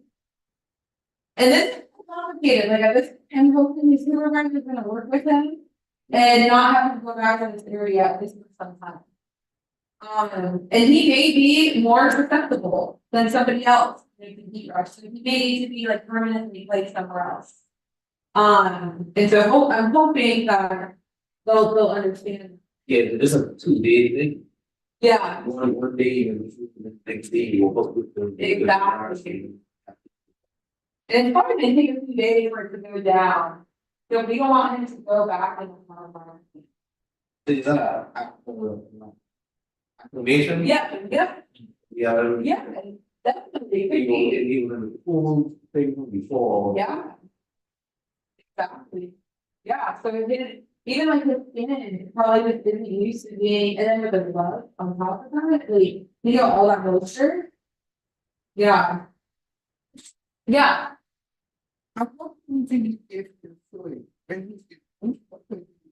Fluid? Yeah, I was thinking, get him out of the hot environment. Yeah, and we could give him some water to drink too. Yeah. Yeah, definitely. Yeah, that's a good point. We have somebody having heat rash. That's showing that their body's just, their body's having to respond to the heat. So we also want to make sure that they're hydrated so that they're not gonna experience the heat exhaustion as well. Yeah, it's a good question. All right. 11, so let's take another break. Okay, so we'll take a 10-minute break to 11:10, and then Jenny is gonna talk about. And when you like go to break, if you can make a pile of your data forms, again, these are the name and address that we're going to be sending your certificates to. Yeah. So I'm just gonna make a pile right here, but then. Sure, plug them in. Let me check Zoom just to make sure we're good with Zoom. All right. All right, so we're gonna take a break and then we'll be back at about 11:10 and we'll get started with heat stress prevention.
Okay, well, good morning, everyone. It's so nice to have you guys all here. My name is Jenny. And I work with Rachel at Georgia Tech. And I worked at Georgia Tech as an industrial hygienist since 2005. And my background is very much on the health sciences research and public health related issues. And I'm going to be talking to you guys about prevention, heat stress prevention. So when we look at how to prevent any hazard, whether it's a safety hazard or a health hazard, we do what's called following the hierarchy of controls. And the hierarchy of controls is a framework that we use in health prevention and health promotion to prevent disease, where we look at, is there an engineering control that we can implement to make the job site safer? Is there an administrative control that we can implement and authorize to make behaviors and activities safer? And then finally, is there personal protective equipment that we can provide workers to help protect them from whatever the hazard is? Unfortunately, with heat stress, the vast majority of it falls into the category of administrative controls, because as much as we are doing our very best to make the climate healthier, you at your individual job site can't change that microclimate per se, unless you can make the entire outside air conditioned, which would not be economically feasible at all. So when we look at engineering controls, if I work with a job site, I might be working with a big warehouse where they are storing and moving equipment and items that are being purchased and shipped. And so we may discuss with them the possibility of an internal environment, installing air conditioning, or just overall increasing general ventilation, opening up windows and maybe getting more airflow through the building. We sometimes promote people introducing things like cooling fans or using point source ventilation systems that are removing areas that might have high moisture content or high heat generation to be extracting that heat from that particular environment. We see this a lot of times if you have ovens in a manufacturing plant, or if you have I said that on Tuesday too. I said boilers instead of boilers. If you have boilers that are used for heating and cooling of water. There's also, we look at where there might be reflective or heat absorbing shielding barriers. So earlier you mentioned the concrete absorbing all the heat, making it hotter. I work in downtown Atlanta, and I will tell you, Atlanta is one big oven, because they keep building all these skyscrapers with these glassy, beautiful exteriors that are just reflecting the light down onto all the black pavement. And it's just acting like laser beams. And we're like the little ants under the microscope that you always see that thing where they're trying to use the sun ray to catch the ant on fire. That's how it feels sometimes being downtown.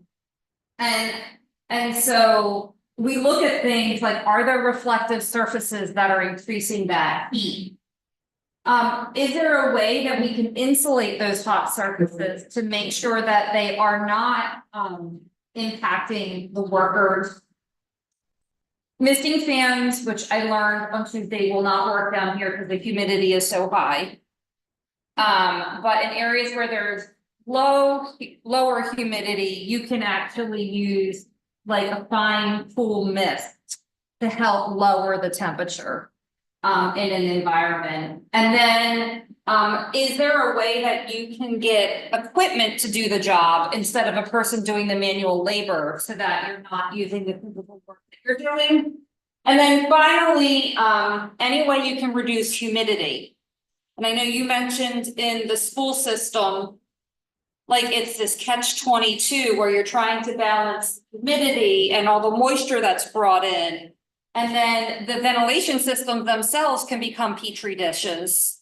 Where you have to make sure you're not spreading illness through the ventilation system. So that's another aspect related to heat stress. When we look at administrative controls and work practices, for anyone who is managing a team of workers, they want to be looking at factors like how acclimated are the workers to the job that you're doing. So y'all are from the island, so you're used to the heat and the humidity. But if you have people like, do you have executives that come to visit the Westin? When you come and like, they wanna come and see what y'all are doing, do they sweat profusely and sometimes have trouble adjusting? Red like a lobster, yeah. Yeah, so they're not acclimated to this environment, and so their bodies are adjusting to what's happening. One of the biggest ways that you can help is scheduling rest breaks and making those rest breaks mandatory. And what I mean by that is not just encourage people to take rest breaks to drink water, but actually pre-planning time when they're required to step out of the sun and cool off and drink water. And it's important to make sure that it's pre-planned, it's scheduled, and the employee cannot feel that subtle pressure to power through because you might have some demanding customers or guests that are sucking all your time and life out of you. I used to work in hospitality, so I worked at a bed and breakfast, and we had a whole bed and breakfast, and then we had a whole wedding section where we did weddings. So I can kind of relate to demands that guests place. If when possible, scheduling some of the work at cooler times of the day. So if you're going to be doing activities that require more physical energy or more movement, you might want to do them when it's a cooler part of the day. And then having those low movement, low impact activities at the hottest time of the day. Because like we said earlier on, your body generates heat too. So the more chill you can make the activities when it's hot out, the better. You want to also be thinking about it for the physical demands, like what is the amount of work? And that's the technical term that you use in physics, the work that you would use to generate the muscle heat to get a job done. And then is there a way you can rotate those jobs out? So the person who is in the sun can step out of the sun and do something outside out of the sun for a while and then switch back out. Having plans for hydration and also making sure that hydration is within reach. A lot of the heat stress illnesses that we read stories about and we see death notices about are situations where the worker does not have quick access to replenish their fluids. And the story I shared, I was an industrial hygiene intern at Delta Airlines when I was in grad school, and we were doing a heat stress survey in Dallas, Texas. And the employees these were the employees that were required to clean the airplanes. So after an airplane would fly so many hours, they would bring them to the airport and clean them to get off anything that got on the plane over those many flights. And because this usually used corrosive chemicals to clean off all that gunk, they had to wear full Tyvek suits and respirators when they would do this activity. And the workers were getting sick. They were experiencing severe heat stress. And one of the reasons why they're experiencing severe heat stress is because their bathrooms and where they got the water was about a quarter of a mile from where they had to do the work. So they had to do the work way out on the tarmac, far from all the guests and all the different things happening. And then they'd have to walk all the way inside and then all the way back.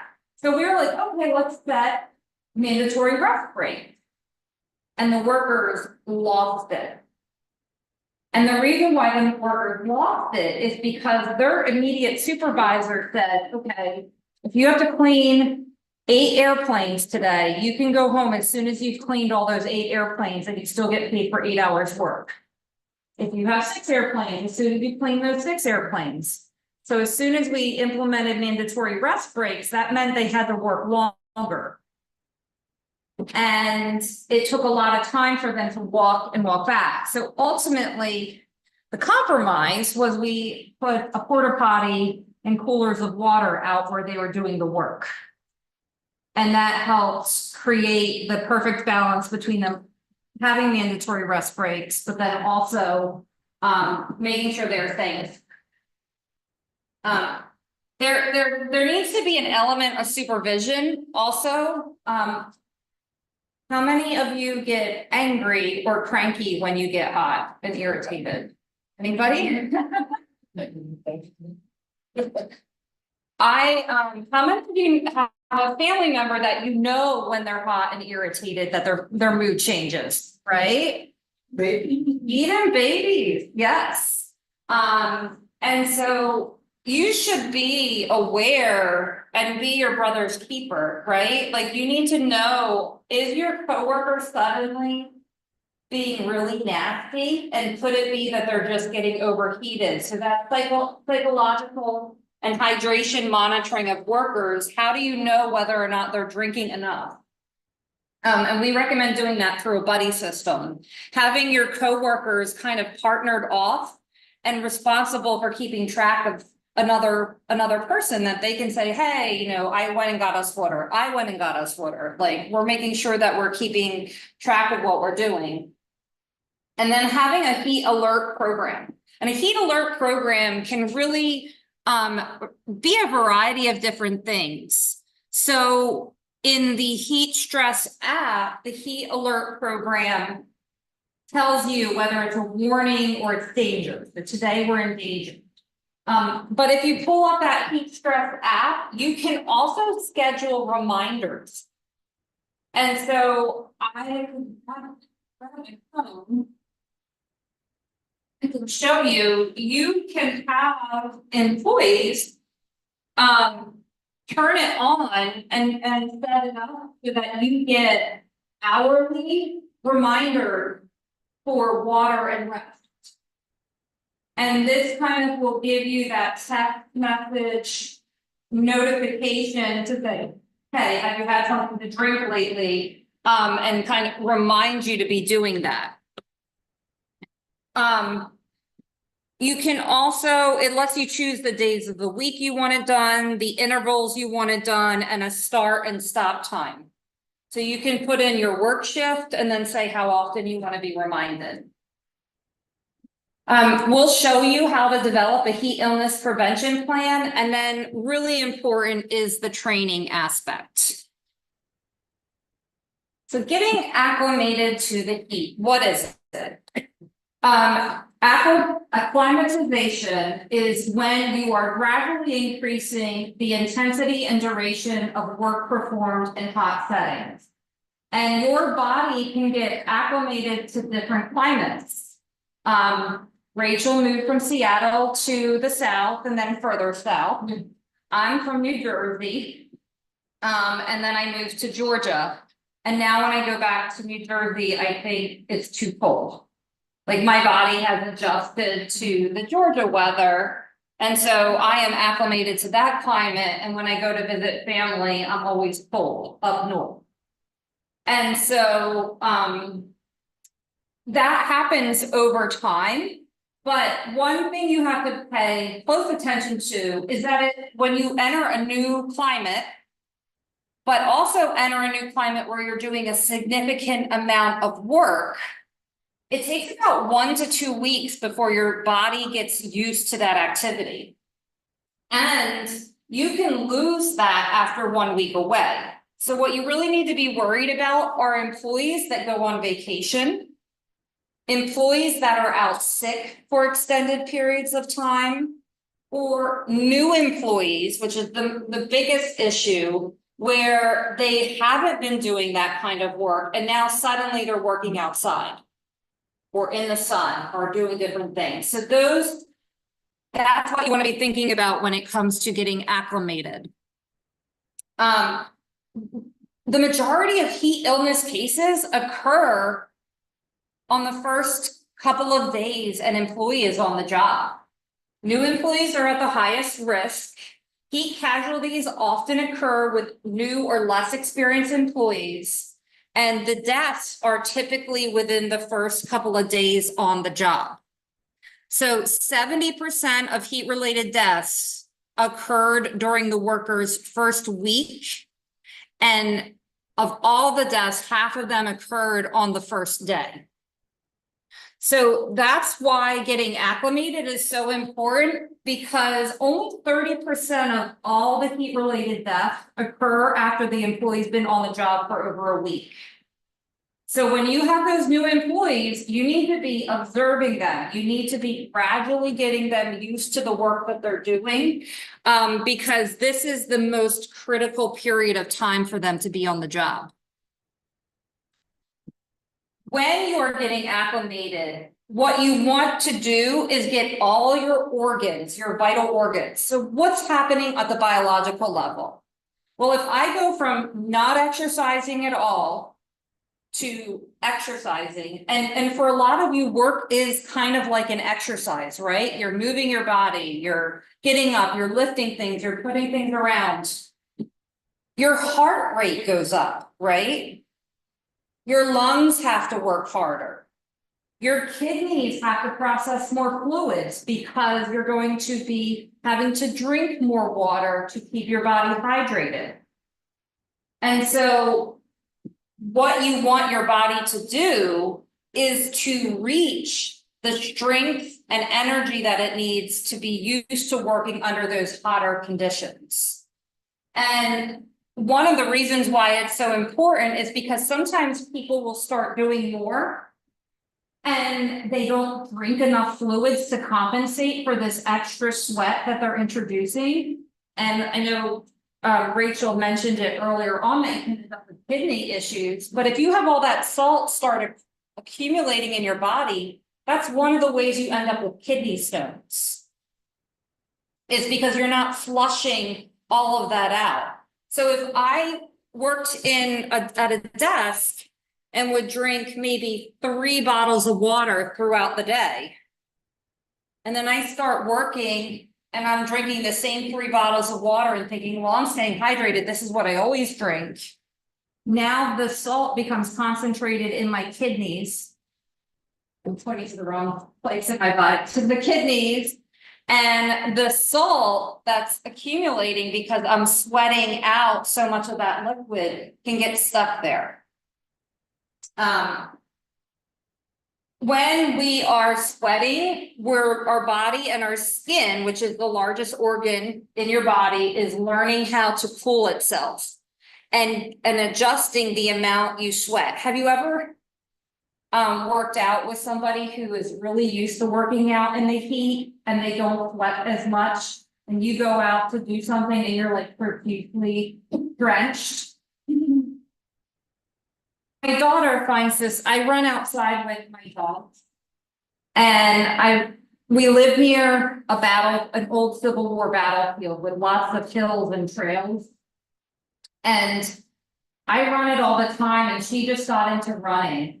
She was so mad because she's young, much healthier than me, much younger than me, but she was sweating so much more than me when we did this. I was like, it's because I'm used to this. I've done it a lot, and now she's doing it all the time, and she has gotten acclimated to it, and she's not sweating quite as profusely. So that happens. So your body gets used to that. Your body also has to figure out how to manage those electrolyte imbalances, which is how you can end up with kidney stones and that sort of thing. Your body then becomes more efficient.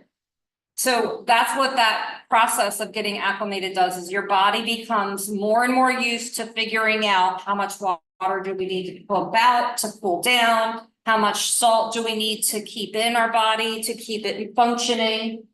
And then as you're getting better, the body learns how to flush the blood to the extremities so that it cools it down faster. So there's a lot of science that happens as you get yourself used to it. And if you shock your system and go from not doing anything outside to doing everything outside, your body doesn't know how to react to do that. So if you get workers who are acclimated, they will start sweating sooner, but it'll be a much more efficient sweat. And they'll know they need more water. And so it allows you to be able to do tasks more comfortably, which is why you guys see the guests come and they're not comfortable because they're not acclimated, but you guys might be able to manage that heat more efficiently. So this is an example. There was a laborer in Florida, 28 years old. He moved to the US in December 31st, and then the very next day, he had his first day on the job in Parkland, Florida. He was doing agricultural work and he was outside in the direct sun pulling weeds and then placing wooden stakes in the ground for vegetables. The heat index was 90 degrees.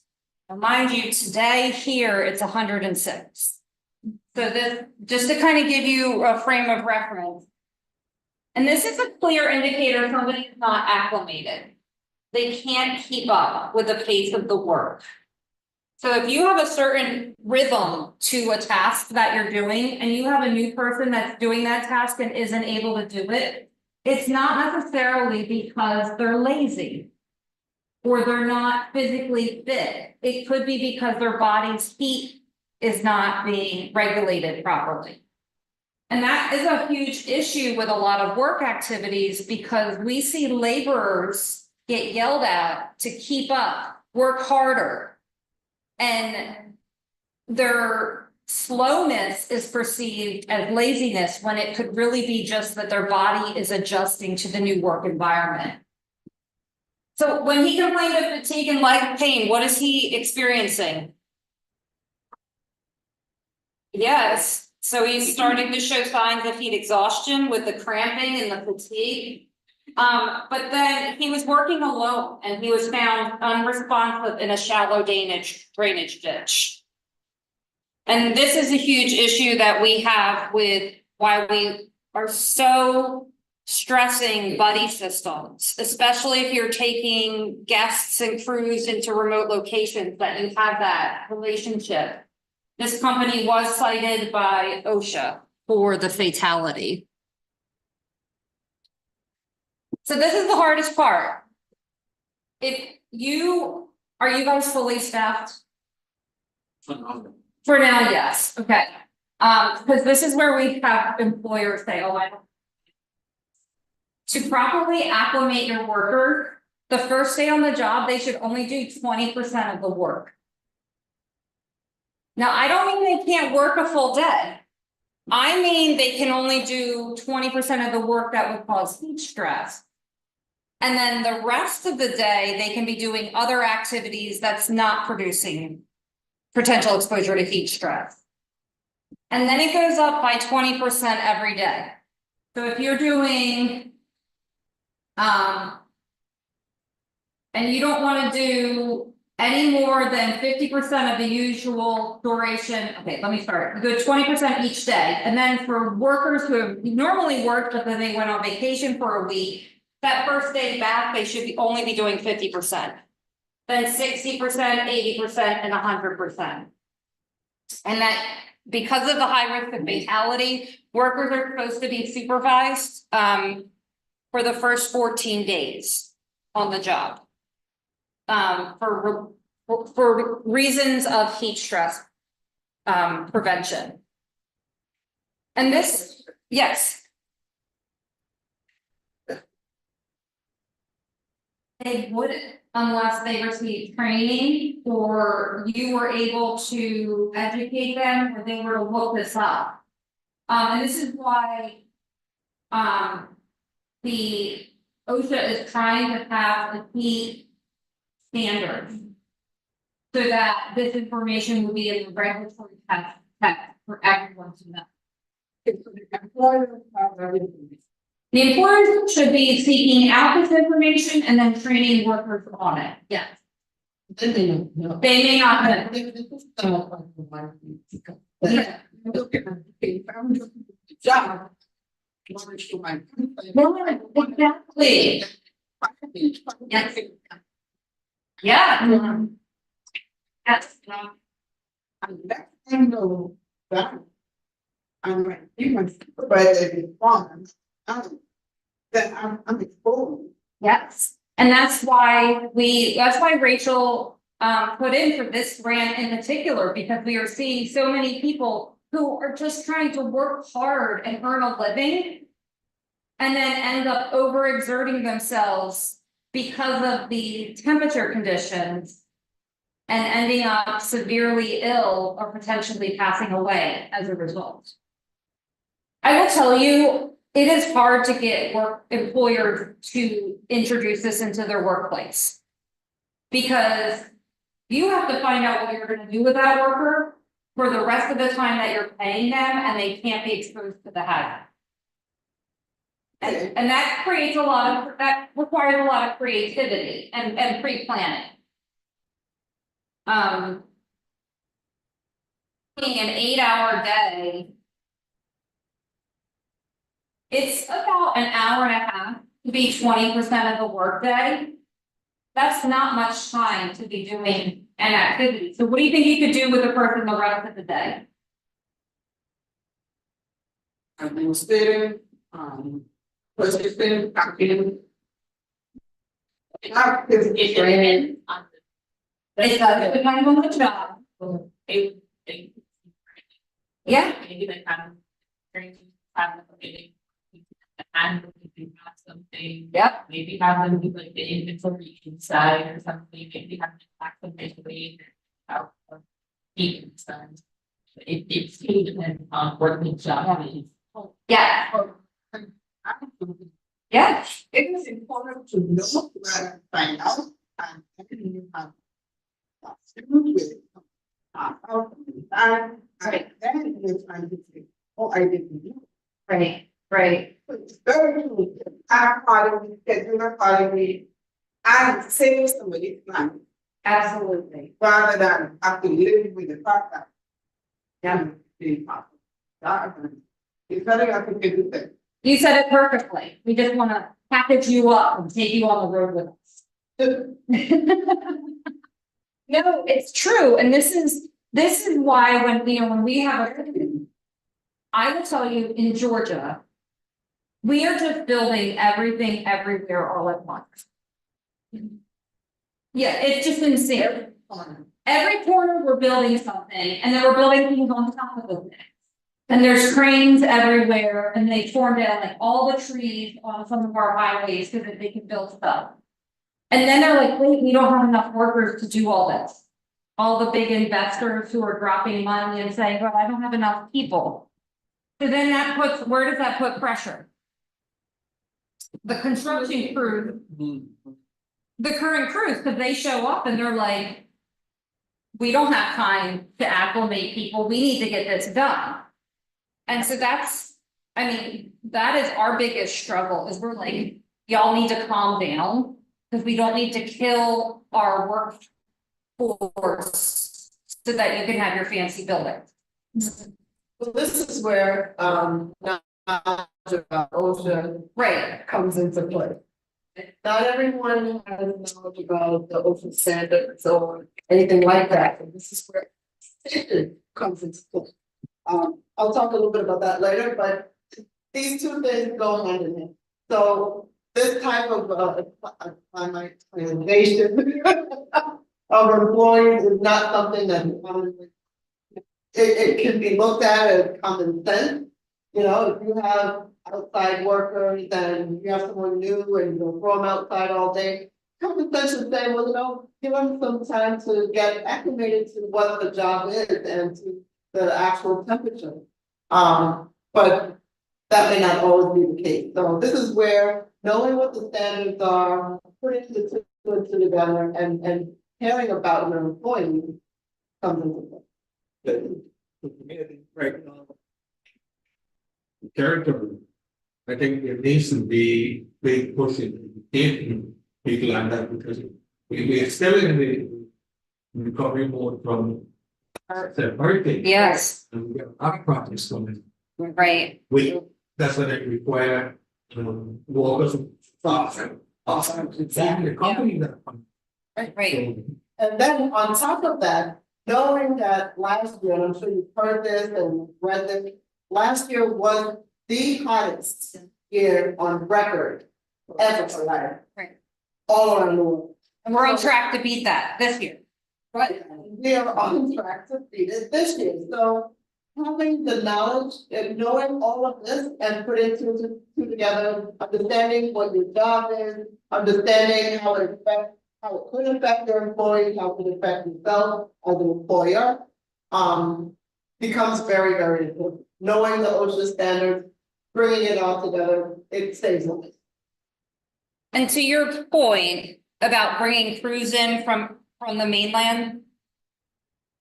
This is where OSHA has multi-employer work site rules. And this is kind of beyond heat stress, but if you end up becoming the general contractor and you're from the islands and you bring all these contractors in to do the work, you are now responsible for the safety and health for that because of the multi-employer work site rules. And so that is, you're incurring that responsibility. And that can be a huge issue. I mean, the last bullet here says workers need more time if they're not physically fit. This is true. I'm here this week. I brought my mom and my 2 daughters with me, and my mom doesn't do that much. And so like, we're doing things and the rest of us are fine. And then she's lagging behind and she starts saying like, she got muscle spasms in her arms because she was so getting overheated. And so as you age, as if you're not super physically fit, you need to be aware that, that can put you at risk as well.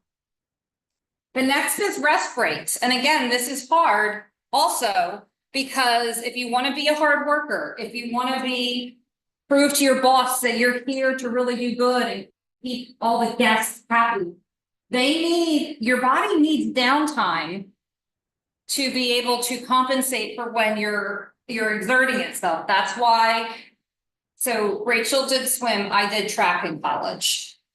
And so we would do running where you'd like run really hard for a few minutes and then you'd sit and have a recovery period. And then you do it again. And so you need those planned rest breaks. And rest and water breaks must be permitted if a worker feels heat or discomfort. And that is one really key point. And then new and unacclimatized workers must be assigned that lighter workload. And then when it gets hotter, as the temperature rises, the work to rest ratio shifts. So if it's 75, I was going to say 70, but if it was 70 outside, you probably would be chilly. If it's 75, you could work for a couple hours and then take a 15, a normal work day is 2 15-minute breaks and a 30-minute for lunch, right? Well, when we start getting up there to this 106-degree heat index, it ends up being like 15 minutes of work, 45 minutes of rest. And employers have a hard time, right? Saying that a worker can only do something of intense physical activity for that short period of time. So you need shorter work periods and longer rest periods if the temperature, humidity, and exposure to sunshine increases, especially when there's little to no air movement, or if you're adding personal protective equipment and when heavier work is being performed. So this is Went too far. Okay, so this is an example of rest breaks. So today the heat index is getting up to 106, right? So if you're doing lighter activities, that means like, let's just say you're going and you're picking up towels around the pool, you're running drinks, maybe, that would be considered lighter activities, maybe doing a little bit of a demonstration by the pool. You could do 45 minutes of work, 15 minutes rest. But then if you start doing moderate activity, like let's say you're having to lift the chairs and move them around, and move cabanas, then it actually flips and it's 20 minutes of work, 40 minutes of break. And then if you're doing heavy work, which would be like shoveling, would be an example of shoveling sand. I don't know why you would shovel sand on the beach, but I'm just, I'm running out of examples. Then it would be under caution. And so that means the heat injury risk is high and the worker should be under supervision with lots of training and the freedom to take breaks as frequently as possible. And also to drink as much as possible. So that's hard to look at, right? Because that is given that the worker, the assumptions are kind of hard to see down here at the bottom, but it assumes the workers are physically fit, they're well rested, fully hydrated, and under the age of 40.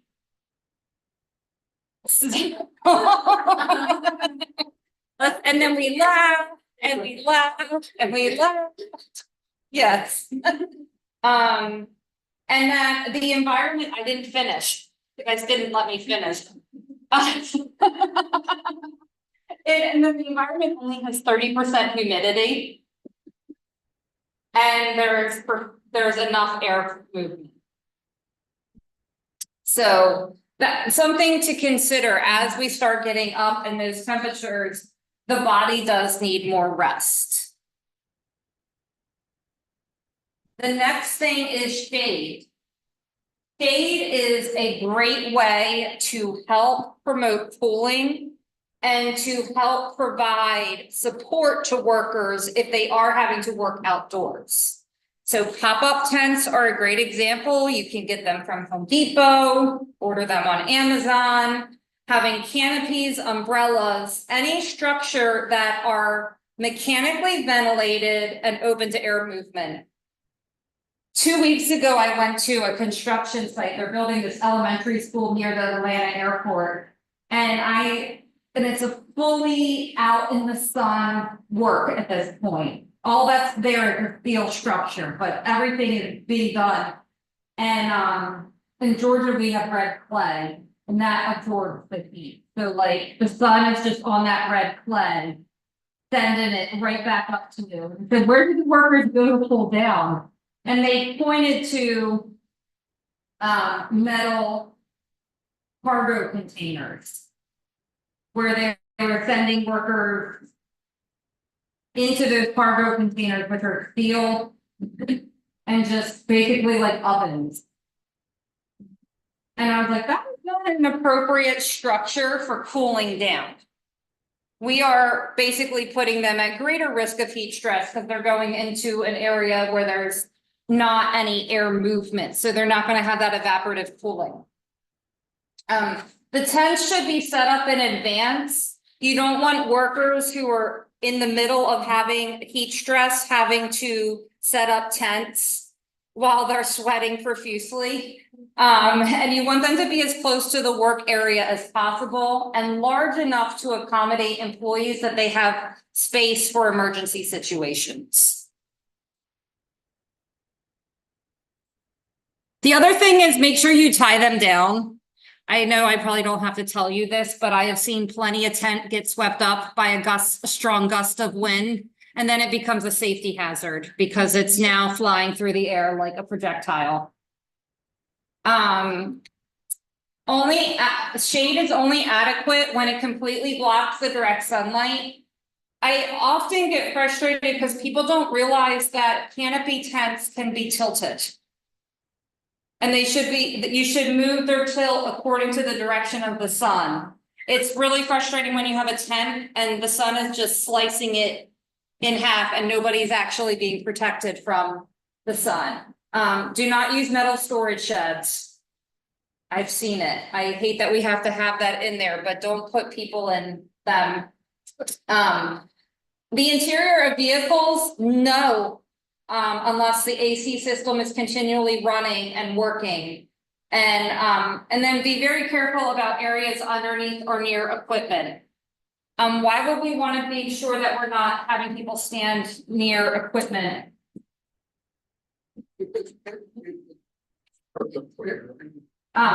The exhaust from the machinery. So we don't want people breathing in diesel exhaust. Or any machinery exhaust and then potentially get carbon monoxide poisoning. While they're standing there trying to pull up. And then you don't want them sitting directly on the ground. Because you don't get that same airflow movement if you're all the way down on the ground. You want them up and in chairs or on benches.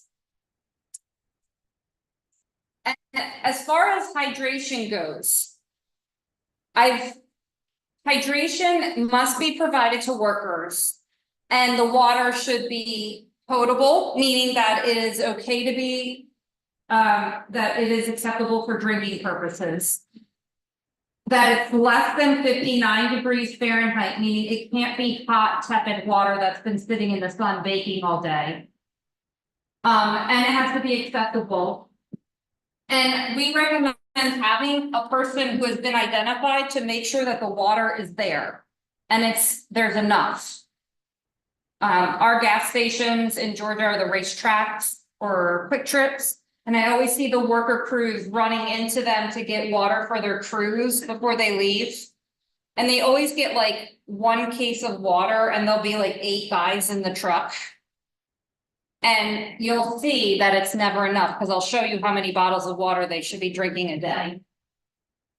You do want them to hydrate themselves, but if they have bottles that they can reuse, if they have ways that they can always keep them. When we were building the Atlanta Braves stadium, we were working with certain crews that had to be out and were not near where you could get water. So we provided them with camelbacks, which are like the backpacks that you could fill with water, and then they had it right there with them. And then, this is a good thing to do. You can fill the water pouch in a camelback and stick it in the freezer overnight. So when you put the camelback on in the morning, it's nice and cool on your back. If you're out in the heat, Mm-hmm. is it regulation of the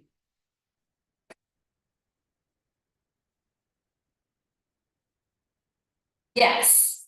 Yes, it can be too cold. And we can go over that with you individually. We're not gonna do all the cold.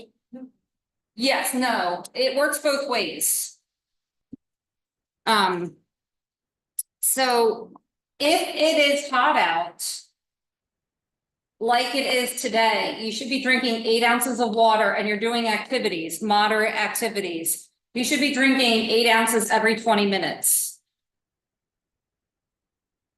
That's an excessively a lot of water. And I'll tell you where workers get into trouble. Why don't they want to drink that much water?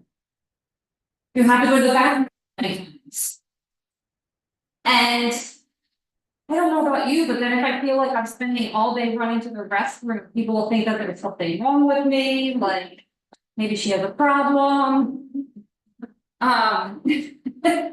But if you're sweating a lot and it's hot out and you're doing moderate activities, during that period, you should be drinking 8 ounces every 20 minutes. If the sweating lasts for several hours, that's when you want to start introducing electrolytes. There's liquid IV, there's brain water powder, or whatever it's called. There's None hydration, there's Gatorade, Powerade, there's lots of different brands out there.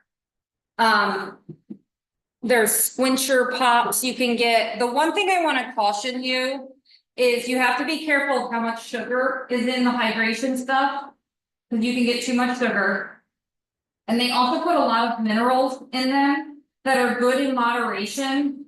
But I worked with one crew that they were eating too many of the electrolyte popsicles. And they had lots of magnesium in them. And it made them all have diarrhea. Because they had too much. So you can have too much electrolyte, especially if you're not sweating enough. There's a definite balance.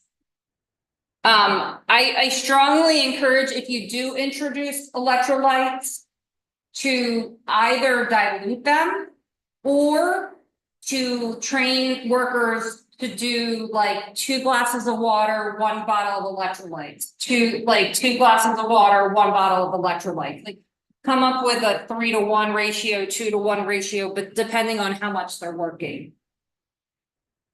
Like if I'm running I've run some marathons, and like when I run a marathon, my rule of thumb is every other water station, I drink water, then electrolytes, water, then electrolytes to keep my balance.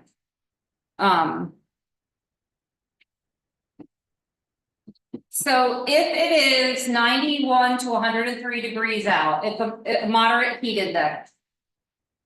Your daily recommendation, most people report about 5 bottles of water.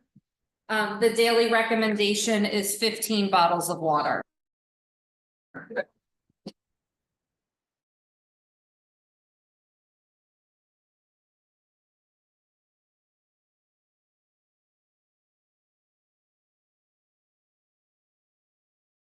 Yeah, it's a lot of water, but that is technically what you need to keep your body hydrated at that heat index.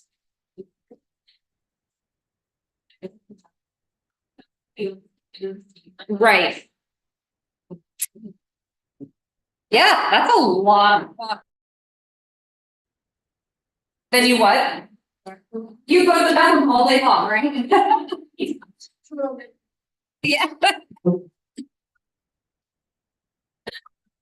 So an alternate way to see whether or not you're hydrated based on, so you can either track your hydration from the intake or the outtake.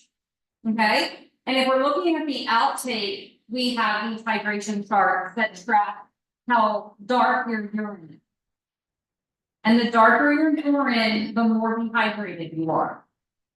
And so you can put these in bathroom stalls. And you want to be between 1, 2, or 3. And if you're anywhere down here, you're potentially dehydrated. The caveat to that is medication and vitamins will change the color of your urine. So please don't take a multivitamin and then freak out because your urine's neon. And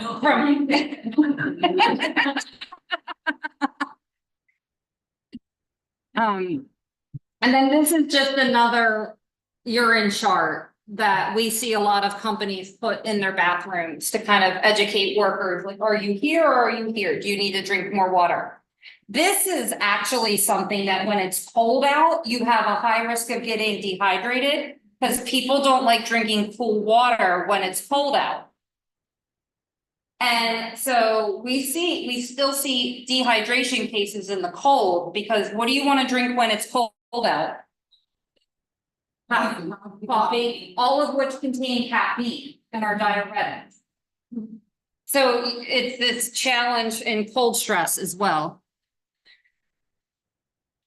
Yes, there is water in it, but so I'm going to let Rachel jump in with this to talk about this type of hydration monitoring.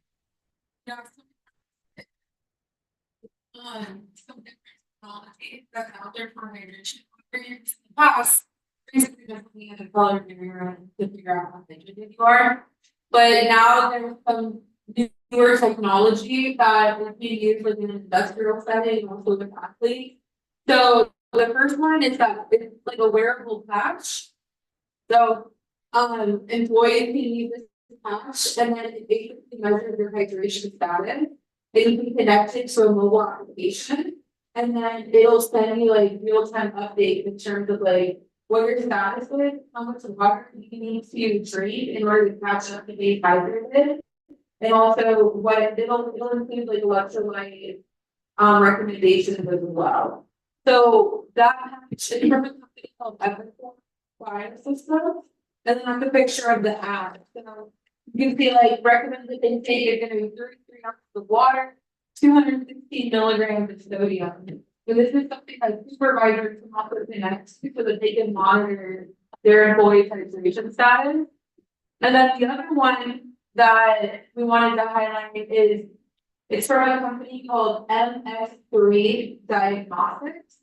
And it's basically like, I don't know, it kind of looks like a remote for television, you know, and then it's got this like, you just tap the tongue, and it's got a detecting device. And it'll tell, and all of it, if you tap the tongue, what's that? Oh, yeah. Okay, cool. So it's got the application. And so when you have the tongue, like immediately, whether you're hydrated or not. So I came across this big company at a big conference, and they have done a very thing. They were like, yeah, pretty girls hydrated or not. And so and the same thing with the second one, they have an application, so again, you can set it up where you're getting, you know, the employee can be monitored and get results in terms of, you know, this is how much you need to be hydrating with, and then the employer, like the supervisor, can also keep track of what their hydration status. So I think, you know, as these drugs, dehydration becomes a more pressing issue, I think we're gonna see more and more technology to help, you know, employees stay on top of hydration and measure.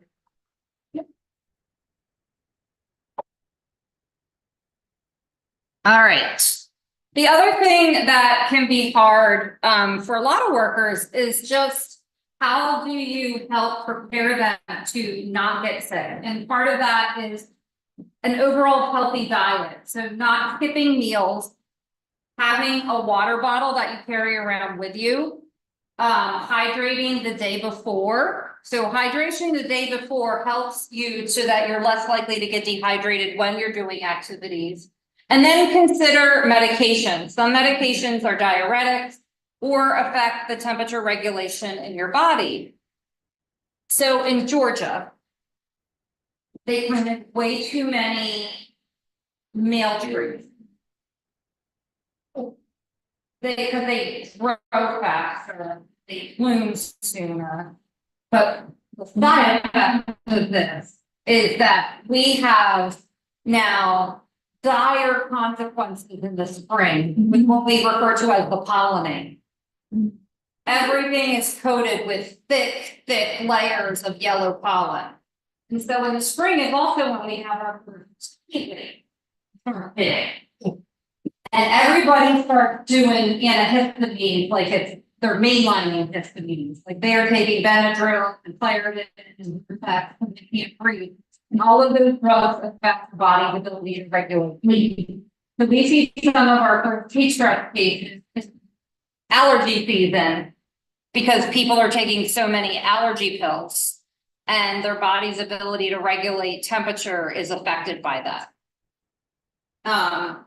We also want to make sure that people have the appropriate clothing for the heat. So light colored clothing, loose clothing, or clothing that has the wicking ability to help keep you dry and remove any sweat. So we're gonna do a little knowledge check and then do you want me to take a little break and then we'll finish up? Okay. So how many ounces of water should be consumed every 15 to 20 minutes when you're performing moderate activities in the heat for less than 2 hours? 8 ounces. When should workers drink water, sports drinks with balanced electrolytes?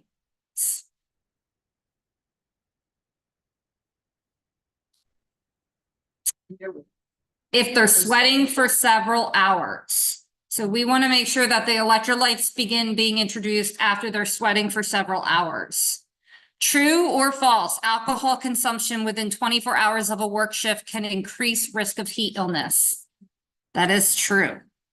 True or false, employees should only worry about hydration during and after their work shift. False. They need to hydrate before their work shift. All right, true or false, drinking water frequently and eating regular meals is usually sufficient for hydration. That is true. If you are taking care of your body, you don't want to skip meals and everything. And then what are some ways to encourage proper hydration among your workforce? What could you do? Yep, you could give out water bottles or have them bring their own water bottle. Have a place for shade, yes.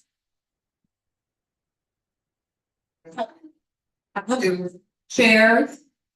You put the color, your color chart in the back. Yep, you can put the urine chart in the bathroom. You can have, yep.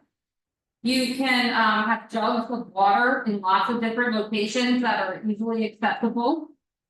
And then you could also have them get reminders on their phones to stop and drink water.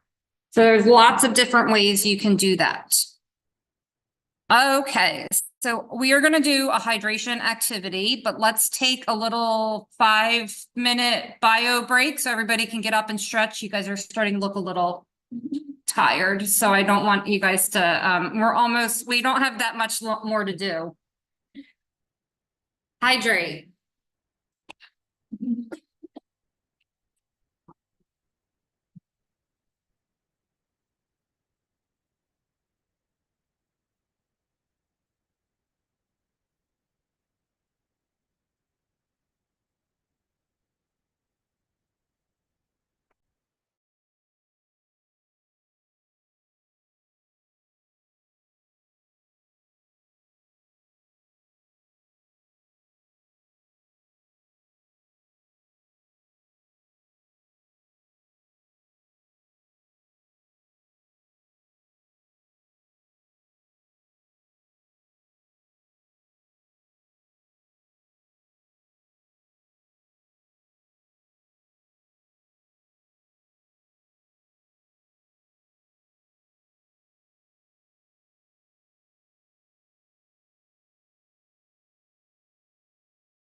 and it's, yeah, they're seeing the others, the big screen.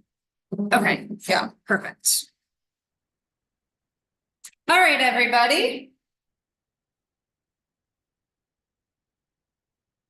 I did, okay, good. So if you guys turn to tab 4 of your notebook, there is something called the heat stress and hydration toolbox. And so this is a document that walks you through a short training you can do with your workforce. It, the items you need for this activity include a water bottle, but we can't get through security with more than 3 ounces, so we're just doing pictures. Oh, it's not moving for you guys. Let me do this. Here we go.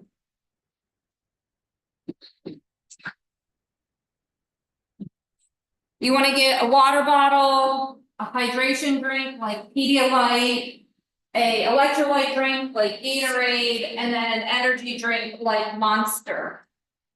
And then you want to check the ingredients before you go do this activity on all the containers, so you have a good idea of it before you start. You want to look at the electrolytes, the sugar and caffeine content in each. And then other things we recommend having are ice packs and cooling towels to talk about things. So we begin by talking to the workers about how much water they should be drinking while they're doing different activities. We talk about rest breaks. We talk about, you know, is there too much water you can drink? What's the maximum you should be drinking in a 48-hour or a 24-hour period? We talk about the dangers of dehydration and kind of give them a little bit of a really short 15-minute version of what you guys have been sitting through all day. And then we ask for a volunteer to come up, and what I normally do is I have like a little table and I ask them to put them in order. So before you start work, what is the order from best to worst you should be drinking? What are we going to go put first? Water. Okay, we have some people that said hydration, but we'll say water. What should go next? Pedialyte. Pedialyte. And what's third? Gatorade. And what's fourth? Monster. Okay. So when we look at the ingredients, so these are the ingredients for these 3 items, and we'll start with the Monster. This Monster has 230 calories, and it contains 54 grams of sugar, which is 108% of your sugar for the day. Yes, it is way too much, and I sometimes see construction workers downing like 2 or 3 of them at the beginning of their shift. It also contains, and right down here in the bottom, 160 milligrams of caffeine per can, which is kind of like drinking 2 to 3 cups of coffee. So not even to mention all of these ingredients you can't pronounce, right? There's a lot of things that are maybe not the best. What did you say? Yeah, there's a lot of really weird things in this, right? Okay. So then we go over to the Pedialyte. So if this is 3 servings per container. That's the other deceptive thing. Sometimes we'll put per serving, but people will drink the whole thing. But if you drink the whole container, it's 120 calories. It contains 25 grams of sugar, and it does not have caffeine. I'm sorry? The sodium is high. And why do you think the sodium is high? It's got 1,030 milligrams of sodium. Or isn't it about like holding things and packaging and shipping? So this is supposed, Pedialyte is really supposed to be consumed after you've been having what we call in our house the real bad don't feel goods, which is when you have diarrhea or throwing up. And so you're losing all the salts in that situation, but this is replacing it if it's been lost. Yeah, so, this has less sodium, but salt is part of the electrolytes that you need. But this is like taking salt tablets. Cause it's a lot of salt, but if you have been throwing up for days and you don't have that in your system, then you would need that. Then here's the Gatorade. And again, all the different hydration drinks have different value, which means you can't say it's a one-to-one replacement. Because you could go one day and buy one brand, and one day and buy another brand, and they have completely different formulas. But this one has 34 grams of sugar in it. And but has 270 milligrams. So it's more balanced with the sodium for electrolyte reasons. But it still has a whole lot of sugar in it. And 34 grams of sugar is very close to getting to 100% of your amount for the day. So we did this activity with workers twice. We had them first rank it by before work, and then we also asked them to do it how they would rank it after work. And if you've been sweating all day, you can start going towards these Pedialytes or Gatorades. If you've lost all that salt, you would have need to replace. But I always use this as a time to talk about the dangers of energy drinks. And the emergency departments are seeing a lot of heart attacks among young kids. Heart failure and heart attacks from drinking the energy drinks.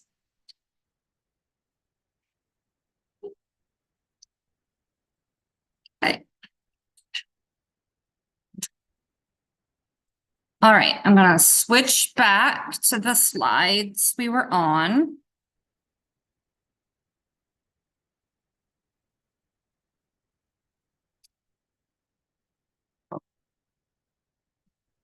I'm trying to.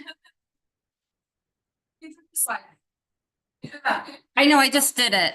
I'm trying to switch back to the regular one, but it started me at slide 0, so I'm trying to So find. here, this is, if you go to presenter mode, there we go.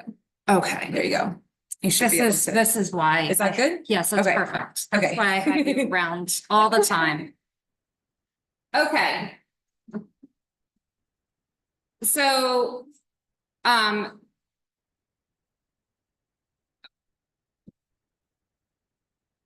here's a notebook.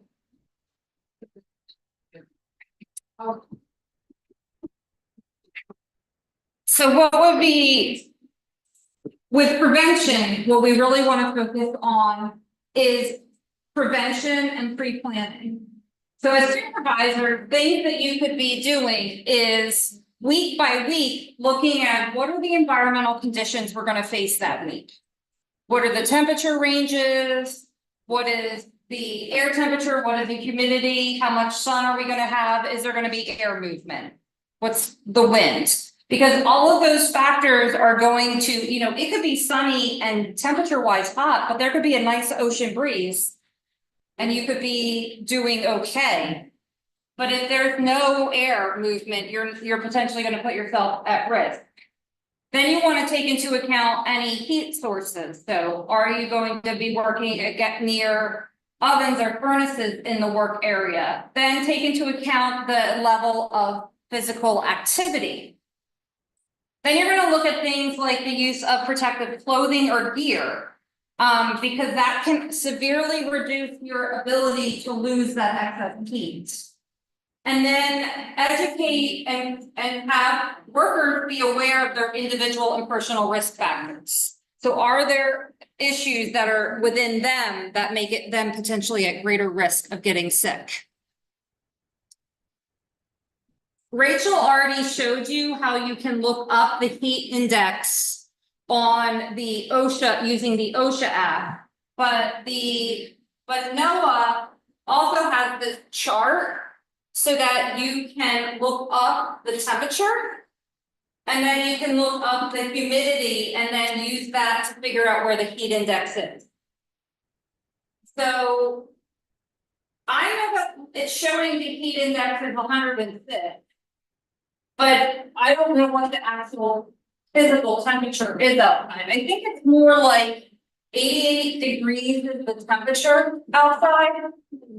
But it's 80% humidity today. Yes. Yes, no, but what is the humidity level?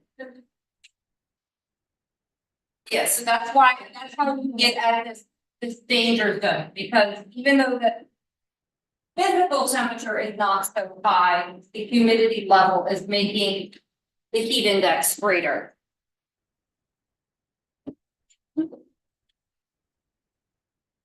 Another way you can do heat assessments is to use a machine or a piece of equipment called the wet bulb globe thermometer. The wet bulb globe thermometer has multiple different ways to measure. It has this globe thermometer, which measures the direct heat and how it hits the, so it's basically measuring solar radiation. Then there's this wet thermometer that measures the humidity, and then the dry bulb thermometer measures the actual temperature and then accounts for airflow. We took these to a construction site where they're building a high-rise building, and it was several. Oh, we're gonna test 1, 2, 3, 4. Check page. Keep going. See, I'm gonna do karaoke, right? That's what we like to play. And so this is looking at temperature, relative humidity, wind speed, and solar radiation. And we want to account for conditions both inside a building and outside a building, and if you're working in direct sunlight. So one thing that we noticed is we did work at a construction site where they were building a building that was like 4 stories high. And every floor we went on, the temperature in that building went up a couple of degrees, because it was before they started enclosing it. And he rented. And then the top floor, where they're doing the roof, they had just put down the black tar paper. And so these employees were working on the surface of a skillet, practically, because it was the heat index up there was like 150 degrees. Because of the direct solar radiation on that black surface. So it'll take up into consideration all these different things. If OSHA were to inspect the work environment, they would be using a machine like this to do it. But that is not necessary for you to check. Also, if you're doing a heat assessment, you want to take into account issues like, what is your work rate? So light is considered sitting or standing with minimal arm or leg work, moderate, continuous moderate intensity such as light pulling or pushing or normal walking. And heavy is intense body work such as carrying loads or sawing, and very intense is when you're working at like maximum pace. Or being actively swimming or jumping. So where would you guys classify your work? It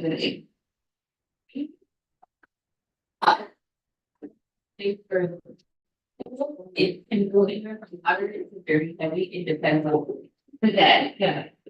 And so that's another area where we have to kind of be aware, like there's probably periods of time where it's light, and then there's periods of time when it's moderate, and then there may be periods of time when it's be heavy, very heavy work, because you have to move yourself around very quickly. So that's another factor we take into account.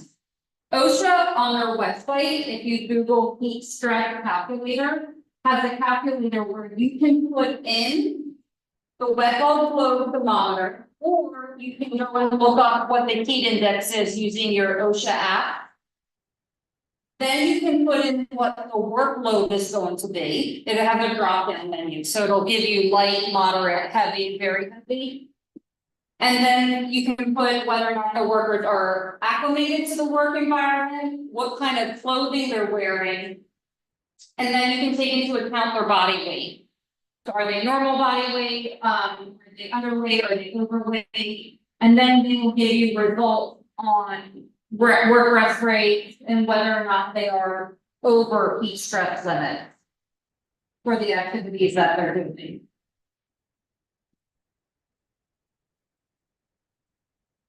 We have these monitors, they're from a company called Slate Safety. And they're armbands that we put on workers to measure their core body temperature. And they also measure their heart rate and where they're moving around. The cool thing about these is you can turn on a GPS locator on them. So that if you have a crew that's going to do work in a more remote location, such as agricultural work, or you have, landscaping that has to go somewhere to do the work. You can monitor where they are, and if your heart rate or your core body temperature goes to a certain value, it sends a text message alert that you're potentially at risk. Like, you know, I'm literally very just like I'm increasingly more anxiety over the equipment that's brought out. Yeah, so you get great. Stand up. But you can also have more options to do a lot of this. I have a Garmin, it's tracking my heart rate, it's not tracking my, surprisingly, my heart rate is really up, even though I feel like it is. I'm here at 60 beats per minute, which is not bad at all, considering what you're teaching. But it doesn't give you any core temperature readings. We've used these on construction sites, where crews are working, doing like sidewalk work. And we often see that they can tolerate the heat for about 3 to 4 hours. But once they get back from lunch, if they were not hydrating during lunch or resting during lunch, like maybe they went and did something else, and they come back, and in Atlanta, the hottest time, you're taking it back. Oh, no more jokes for me. If they take it back, when they come back from lunch, we can watch their core body temperature start to creep up as we get to the hottest part of the day around 3 in the afternoon. So the St. Croix crew said that they don't do this, but in Atlanta and in Georgia, we've started working earlier and earlier and earlier to avoid the hottest parts of the day. So sometimes I have crews that start at like 4 in the morning. And that's hard for me to get up that early, to be on site at that time. Do you guys see that happening here?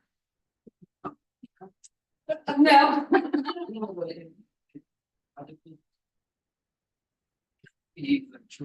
Yeah.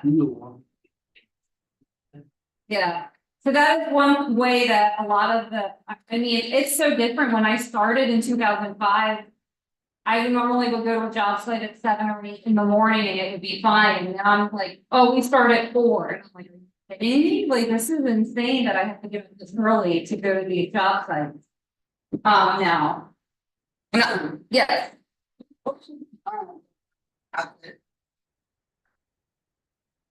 That's a great question. The answer is yes, and there has to be an employer-employee relationship. Yeah, and I have not seen any OSHA citations ever on athletes. I don't know how they get away with it because they certainly do their fair share of the yeah. I do know that a lot of college athletes push for being considered employees now, and part of it is for greater protections from safety and health. I mean, the other part of it is they can get paid, which I think is just as much of a driver, but they have more protections if they get injured of getting it paid for if they are considered an employee than if they're not an employee. So that's one of the reasons why there's a big push to have collegiate athletes considered as an but no, I don't think as a whole, you know, areas where OSHA's been, so in Georgia, we consider ourselves the Hollywood of the South. Because we do a lot of filming, Tyler Perry has all the studios, there's a ton of movie producing. But that is an area where they're kind of like athletes, they're actors and actresses, they come on set, they do stuff, they're not acclimated to the area. And we've seen a lot of injuries and illnesses in that area, and even fatalities, because yeah, they're in different environments, they're not necessarily protected, there's not a lot of oversight. As far as employee training goes, you know, I encourage you all to take some of these posters that were brought for this class today. You can put them in the employee break room, you can put them in a bathroom, you can put them in a classroom. And really educate people about, this would be considered awareness education. You're just passively putting up a poster or a sign, letting people on their own time and energy read it. And hopefully they might take something serious and realize, you know, that they should put on a hat when they go outside. Make sure that if you're doing something like you have to wear a mask or a face covering for whatever reason, once it gets wet, you need to be changing it out, because that'll make potentially, you can get prickly heat on your face from that, but you can also end up allowing the chemicals to get into your breathing zone. You want people to be aware of the signs and symptoms on themselves, but also to be aware for each other. A lot of times employees don't recognize it when they're starting to experience heat stress. So you want to be able to recognize it in someone else. How to administer first aid is so important. Rachel talked a lot about how important those first few minutes are of your response. So if you're not getting to individuals, helping them cool down right away, you can potentially, you could be the reason why somebody is still alive. You want to learn about the causes of heat-related illnesses and steps to reduce risk. We, at the hotel where we are staying, I'm not missing the hotel, but they have this beautiful jug of water that you can take, and it has this huge sign on it: do not fill your personal water bottles with this water. And it's kind of very short-sighted, because I want to be like, you want your guests and employees to be filling up their water bottles with this. They only want you to use these little plastic cups with things like that. And that's a short-sighted. So what are they putting that sign up for? Why? Refilling. Yeah, so it's the time and energy and effort of refilling that water jug. But if you do the math, what would be the cost of a heat stress illness? Right? Lawsuits, hospitalizations, all of that. So, making sure that you are educating people on heat-related illnesses and steps to reduce the risk. So making sure there's just lots of water available everywhere for everyone, that you are monitoring that, question. That you take care of and use any heat protective clothing or equipment that may add that extra load onto you. So you're taking into account, okay, well, today I have to wear a life vest. So I'm going to be going out and wearing a life vest, and that doesn't breathe well. So maybe I might end up sweating more because I'm wearing that when I'm doing a kayaking exercise. So I'm going to have to drink more. Think about the effects of factors such as drugs, alcohol, your overall health, and your tolerance to heat. And then really focusing on getting acclimated. And so is there a lead up period if people are coming from somewhere else to start work there, that you're going to do like training and slowly getting used to work versus going right out into the work job, doing the job? And then is there a way that people report the symptoms?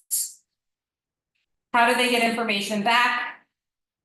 And then where would they go if they started experiencing symptoms of heat-related illness? So the big key here is the worker buddy system. You want to be looking for weakness, nausea, dizziness, vomiting, confusion, fainting, and irritability. Now granted, it could just be the person's mood, right? Like it's not necessarily saying it's always going to be heat stress related if they're irritable. You may just have some difficult customers that day that you're having to deal with. But being on the lookout that these could potentially be risk factors is incredibly important. So if you see somebody experiencing those symptoms, what you want to encourage them is like, hey, have you had any water today? Maybe we should go stand over here and chat for a few minutes in the shade. Can you put a towel and put cold water on it and put it around their neck to help them cool down? Use some ice or fan them. Do we need to take off any additional clothing that they're wearing that are not necessary? This always gets me. I have 2 teenagers and they live in hoodies like their jobs depend on it. All day, every day. No.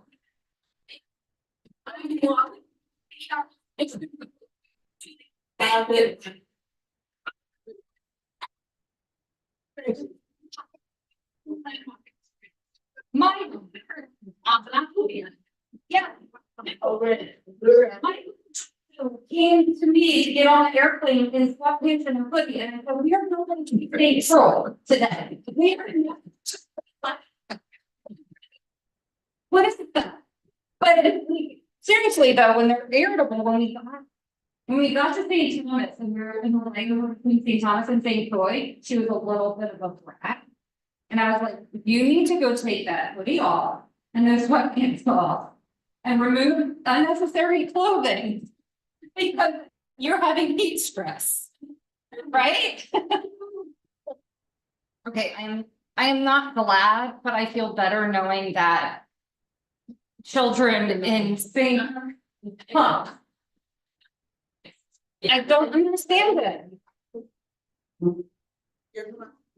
During school, they do staples, 7:40 in the morning and. Yes, why? Why?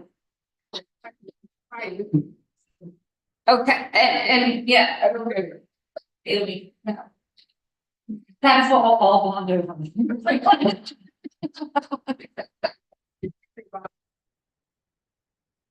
And you want to not leave them alone, notify the supervisor, and if you don't know what to do, it will not hurt to have an EMT come and take a look at them and just do a quick check. You don't have to go anywhere. If they decide you're perfectly fine, but it won't hurt. We also recommend that companies develop a heat illness prevention plan. That means you want to adopt strategies for mitigation and employee protection that really determines and writes down where the employee training is, where the water locations are, where you have shade and cooling sources, where there's other measures like buddy system, rest breaks, work shift adjustments. In the military, they actually have a flag system. So they have a flag pole that's specifically dedicated to heat. And they put up different flags depending on the heat index.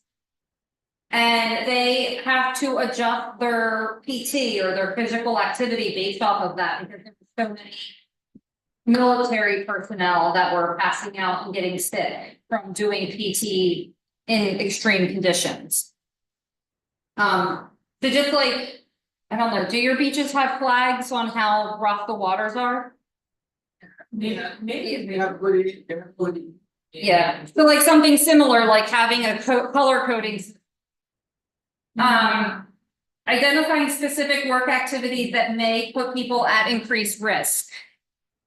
And then implement different controls. So if you want to take a picture of this QR code, you can either do it on your notebook. This brings you to a sample written heat program that you can download off the internet. And so it walks you through step by step. It's a Word document you can download and make a program that can be part of your company's policies and procedures. And it basically walks you through coming up with the different job tasks and then the control measures that you would need to implement those. And you can also go to our website for the written program templates.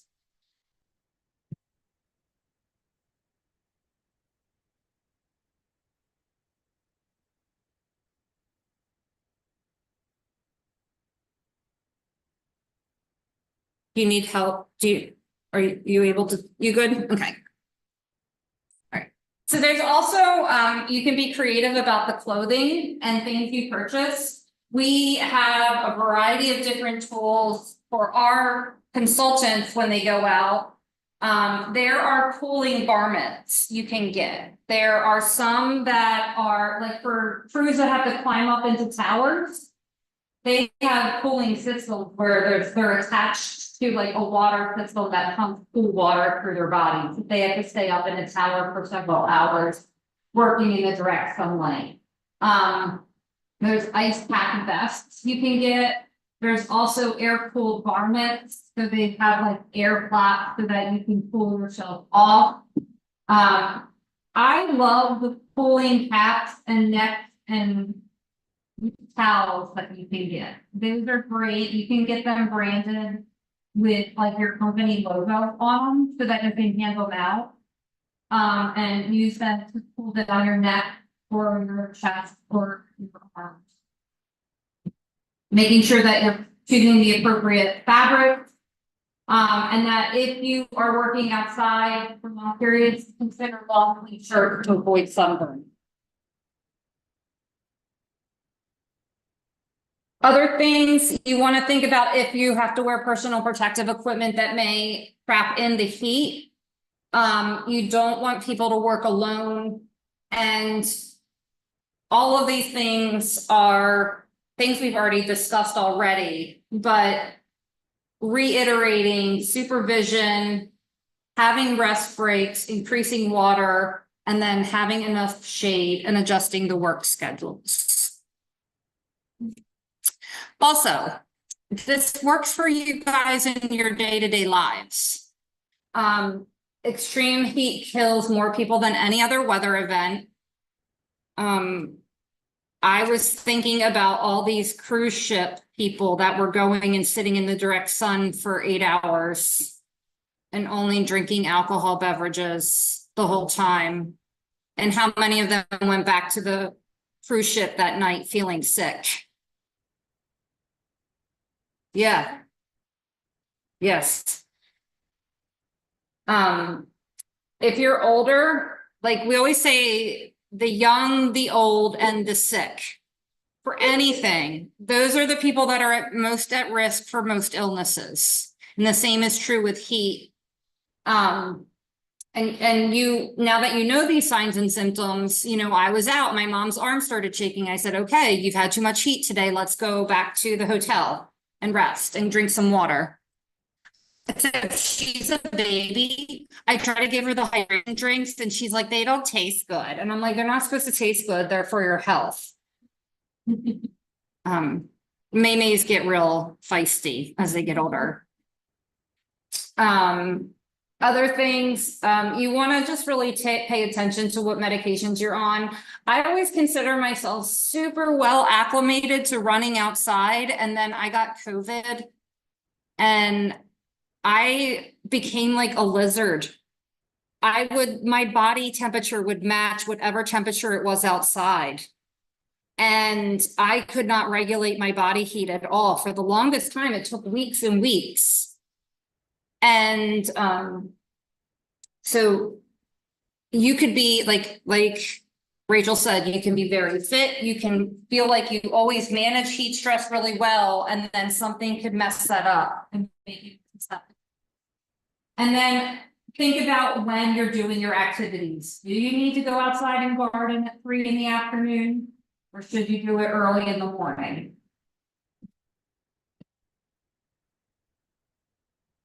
Okay.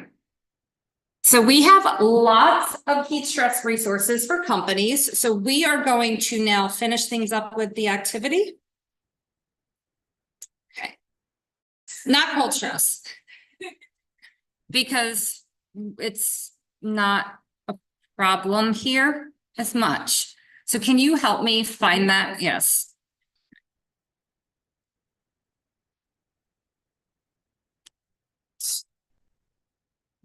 So it should be in here, just, oh, sorry, y'all, okay. All right, here we go. Oh. Forgot it was there at the end. Oh, no. Save. Okay, just close your eyes. Don't get seasick.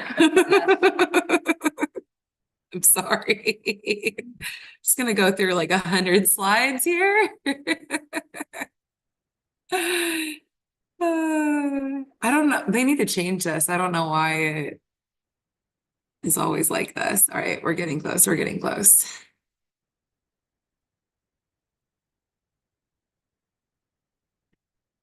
All right, here we go. Okay. There. All right, so. Oh, I'm not sharing. All right, thanks.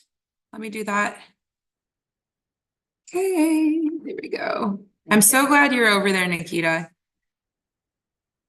Okay, y'all see this?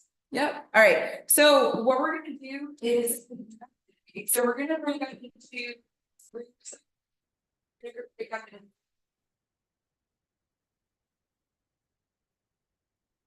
And so there's 3 of you in one group, right? And y'all are gonna be group 1, okay? And then the 3 of you will be group 2. And then the 3 of you will be group 3. How that sound? Okay? And so we're gonna use the workbook for this.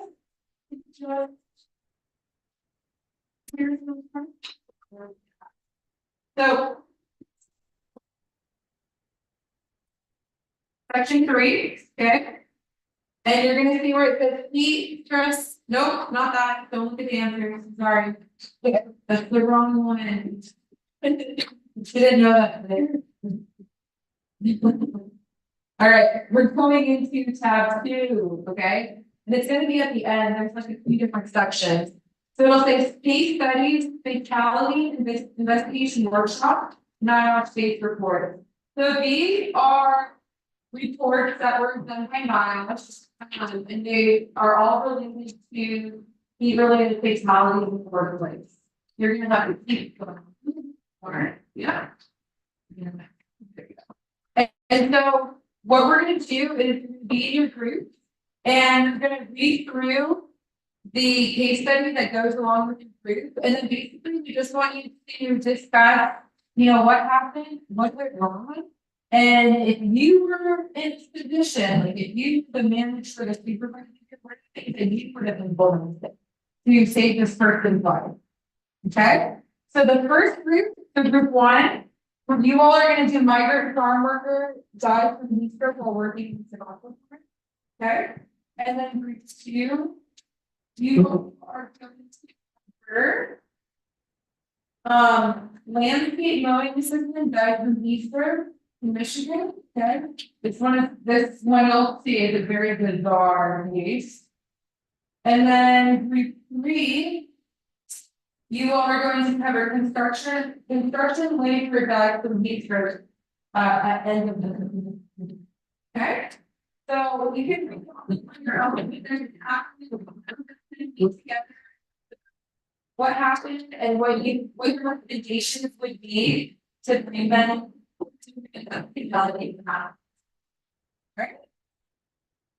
And let's see, this check is not good. It's 12:53. It's 12:53, so let's take 20 minutes and then we'll come back.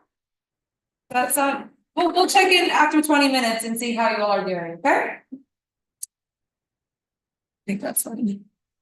So for those of you who are on Zoom, it's going to be a little bit harder. So you should have received in the email that I sent last night the activity, the document with this activity. So you could just choose whichever one that you want to review. and read through them and then just come up with some recommendations on what to do to prevent these fatalities from occurring. I'm gonna mute us over here for now.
Okay, everybody, let's do our final closeout.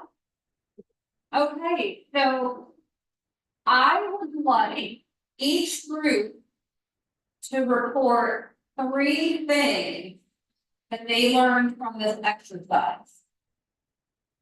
So what did you guys learn from doing this exercise or discuss, or 3 things that of interest?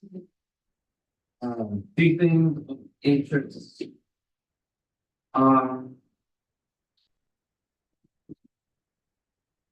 One thing for me that I really thought was the different type of like employment sources. So like in our example, this was really first time people.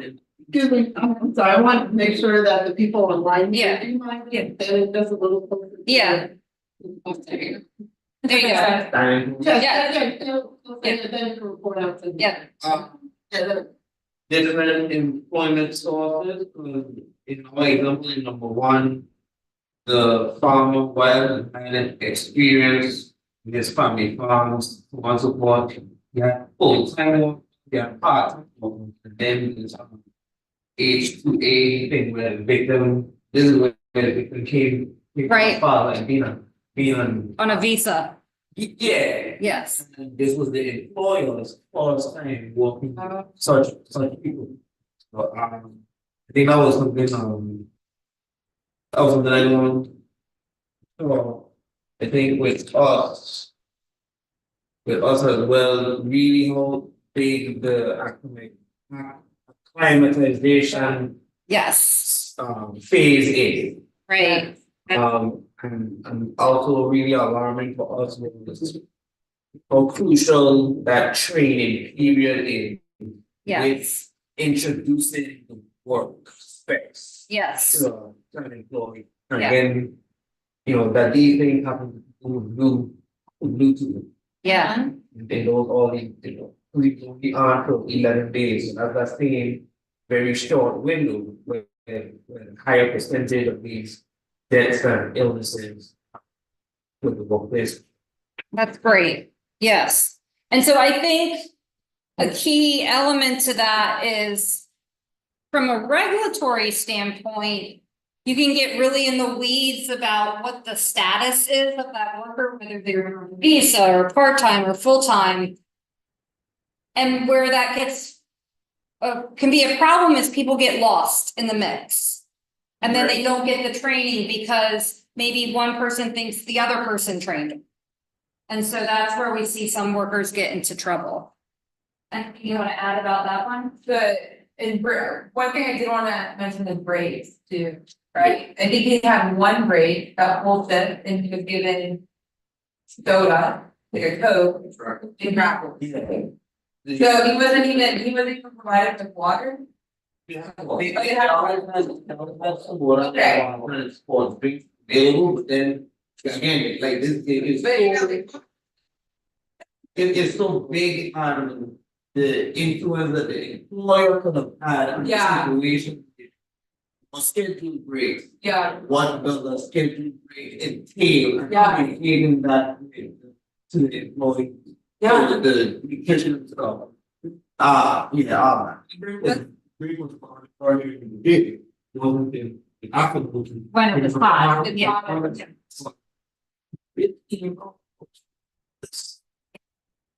It's been 7 a.m. Yeah, that they would be on. long workshop. And then not leaving them alone too, that was a big thing, right? You know, so it's dropped off. Period. Before. Yeah. It's we training for both the employer and the employee. Very good. All right, next group. What are some things you learned from your assignment? Oh, yeah. Yeah.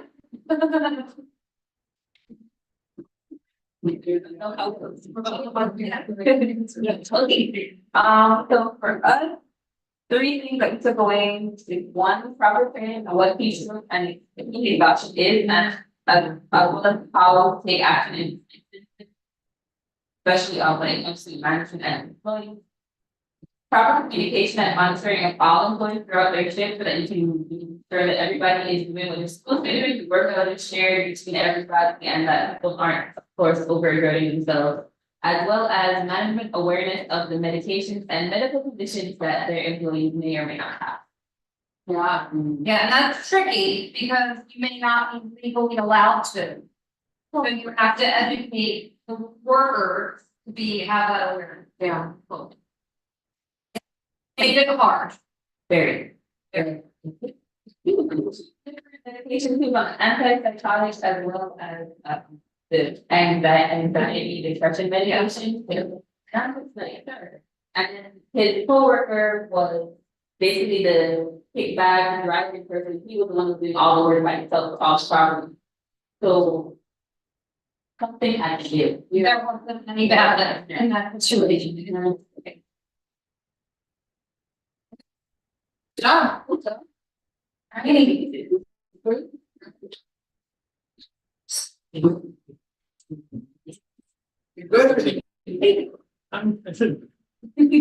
Okay, so with our teams, we noticed that they were very understaffed in job site, there from 19 of them, from that community of 1 6. The worker who died was actually moved to firstly on that particular site. And another thing to note with that is that even he's certified, but this was about the situation because he was a certified welder, but he was new to that site and that group of people. So with the conditions that he put in 90 degrees and then outside of the welding, it probably includes the and then he was also he wasn't really a waste out there because of how it was discovered. Because he was dropped off his car was in a separate parking lot and then he collapsed at some point between and he discovered from that point. Maybe from 30 minutes had already passed and even then he still had to go back to the booth, call the teacher. What time passed? yeah. Yeah, and then it's also the fact that he didn't pay 10 hours. Wow. They do mention that they do have regular breaks, but it's not mentioned with not us the worker took all of them and he drank during all of those breaks. He drank, it's meant that he drank during the lunch period, but he didn't eat. Yeah, and so we already talked earlier about how sometimes exposure to meat can make you lose your appetite. Sometimes workers will just not eat, they don't think they need the food because of that reaction to the meat. Right. Right. I think workers will take naps during their lunch break on their vehicles. So, yeah. And that could be, if they're not well. That could be dangerous. Yeah, great job. You didn't even know you were gonna go through this today, did you? No.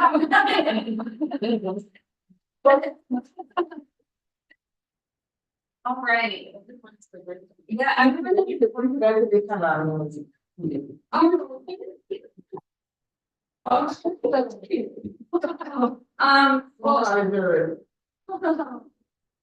it's been a pleasure hanging out with you today. We do have, because this is a federally funded program training, we do have lots of paperwork. And please bear with us, it is not that creates all this paperwork, we are required to collect the paperwork. We already collected your student data form. What we would love for you to do is fill out the evaluation. Yes. This is what we use to determine how to adjust our training for that year. This is a voluntary form that OSHA created this year. They're trying to make sure that we are reaching all different worker populations. Yeah. So if you are interested in filling out this one, this is meant for then learning about the types of workers that we're training. And what did I miss? That's it. Well, if you're a public sector employee, then we do have this very simple thing. So I know you are public sector, so You'll just put, you're just gonna fill out this top right here. Get along, yeah. And please take the workbooks with you, if you wanna take, some, we have a couple extra. You have to be involved, like, people are wanting to be charged. Oh, that's a really good question, okay. This specific training is just for this. So with this training was funded by a grant called the Harwood grant, that's from the Department of Agriculture. No. No, I think it's not this, so we should have different copy. And we're not able to repeat all of them.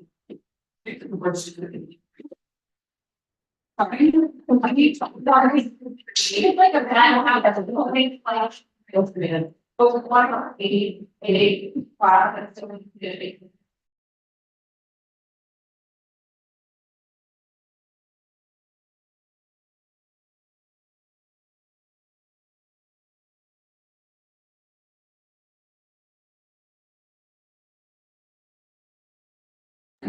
Before everybody leaves, we do have one Oh, yes. last announcement. Yeah, Sorry I just about wanna that. say something. Thank you guys for bearing with us for this.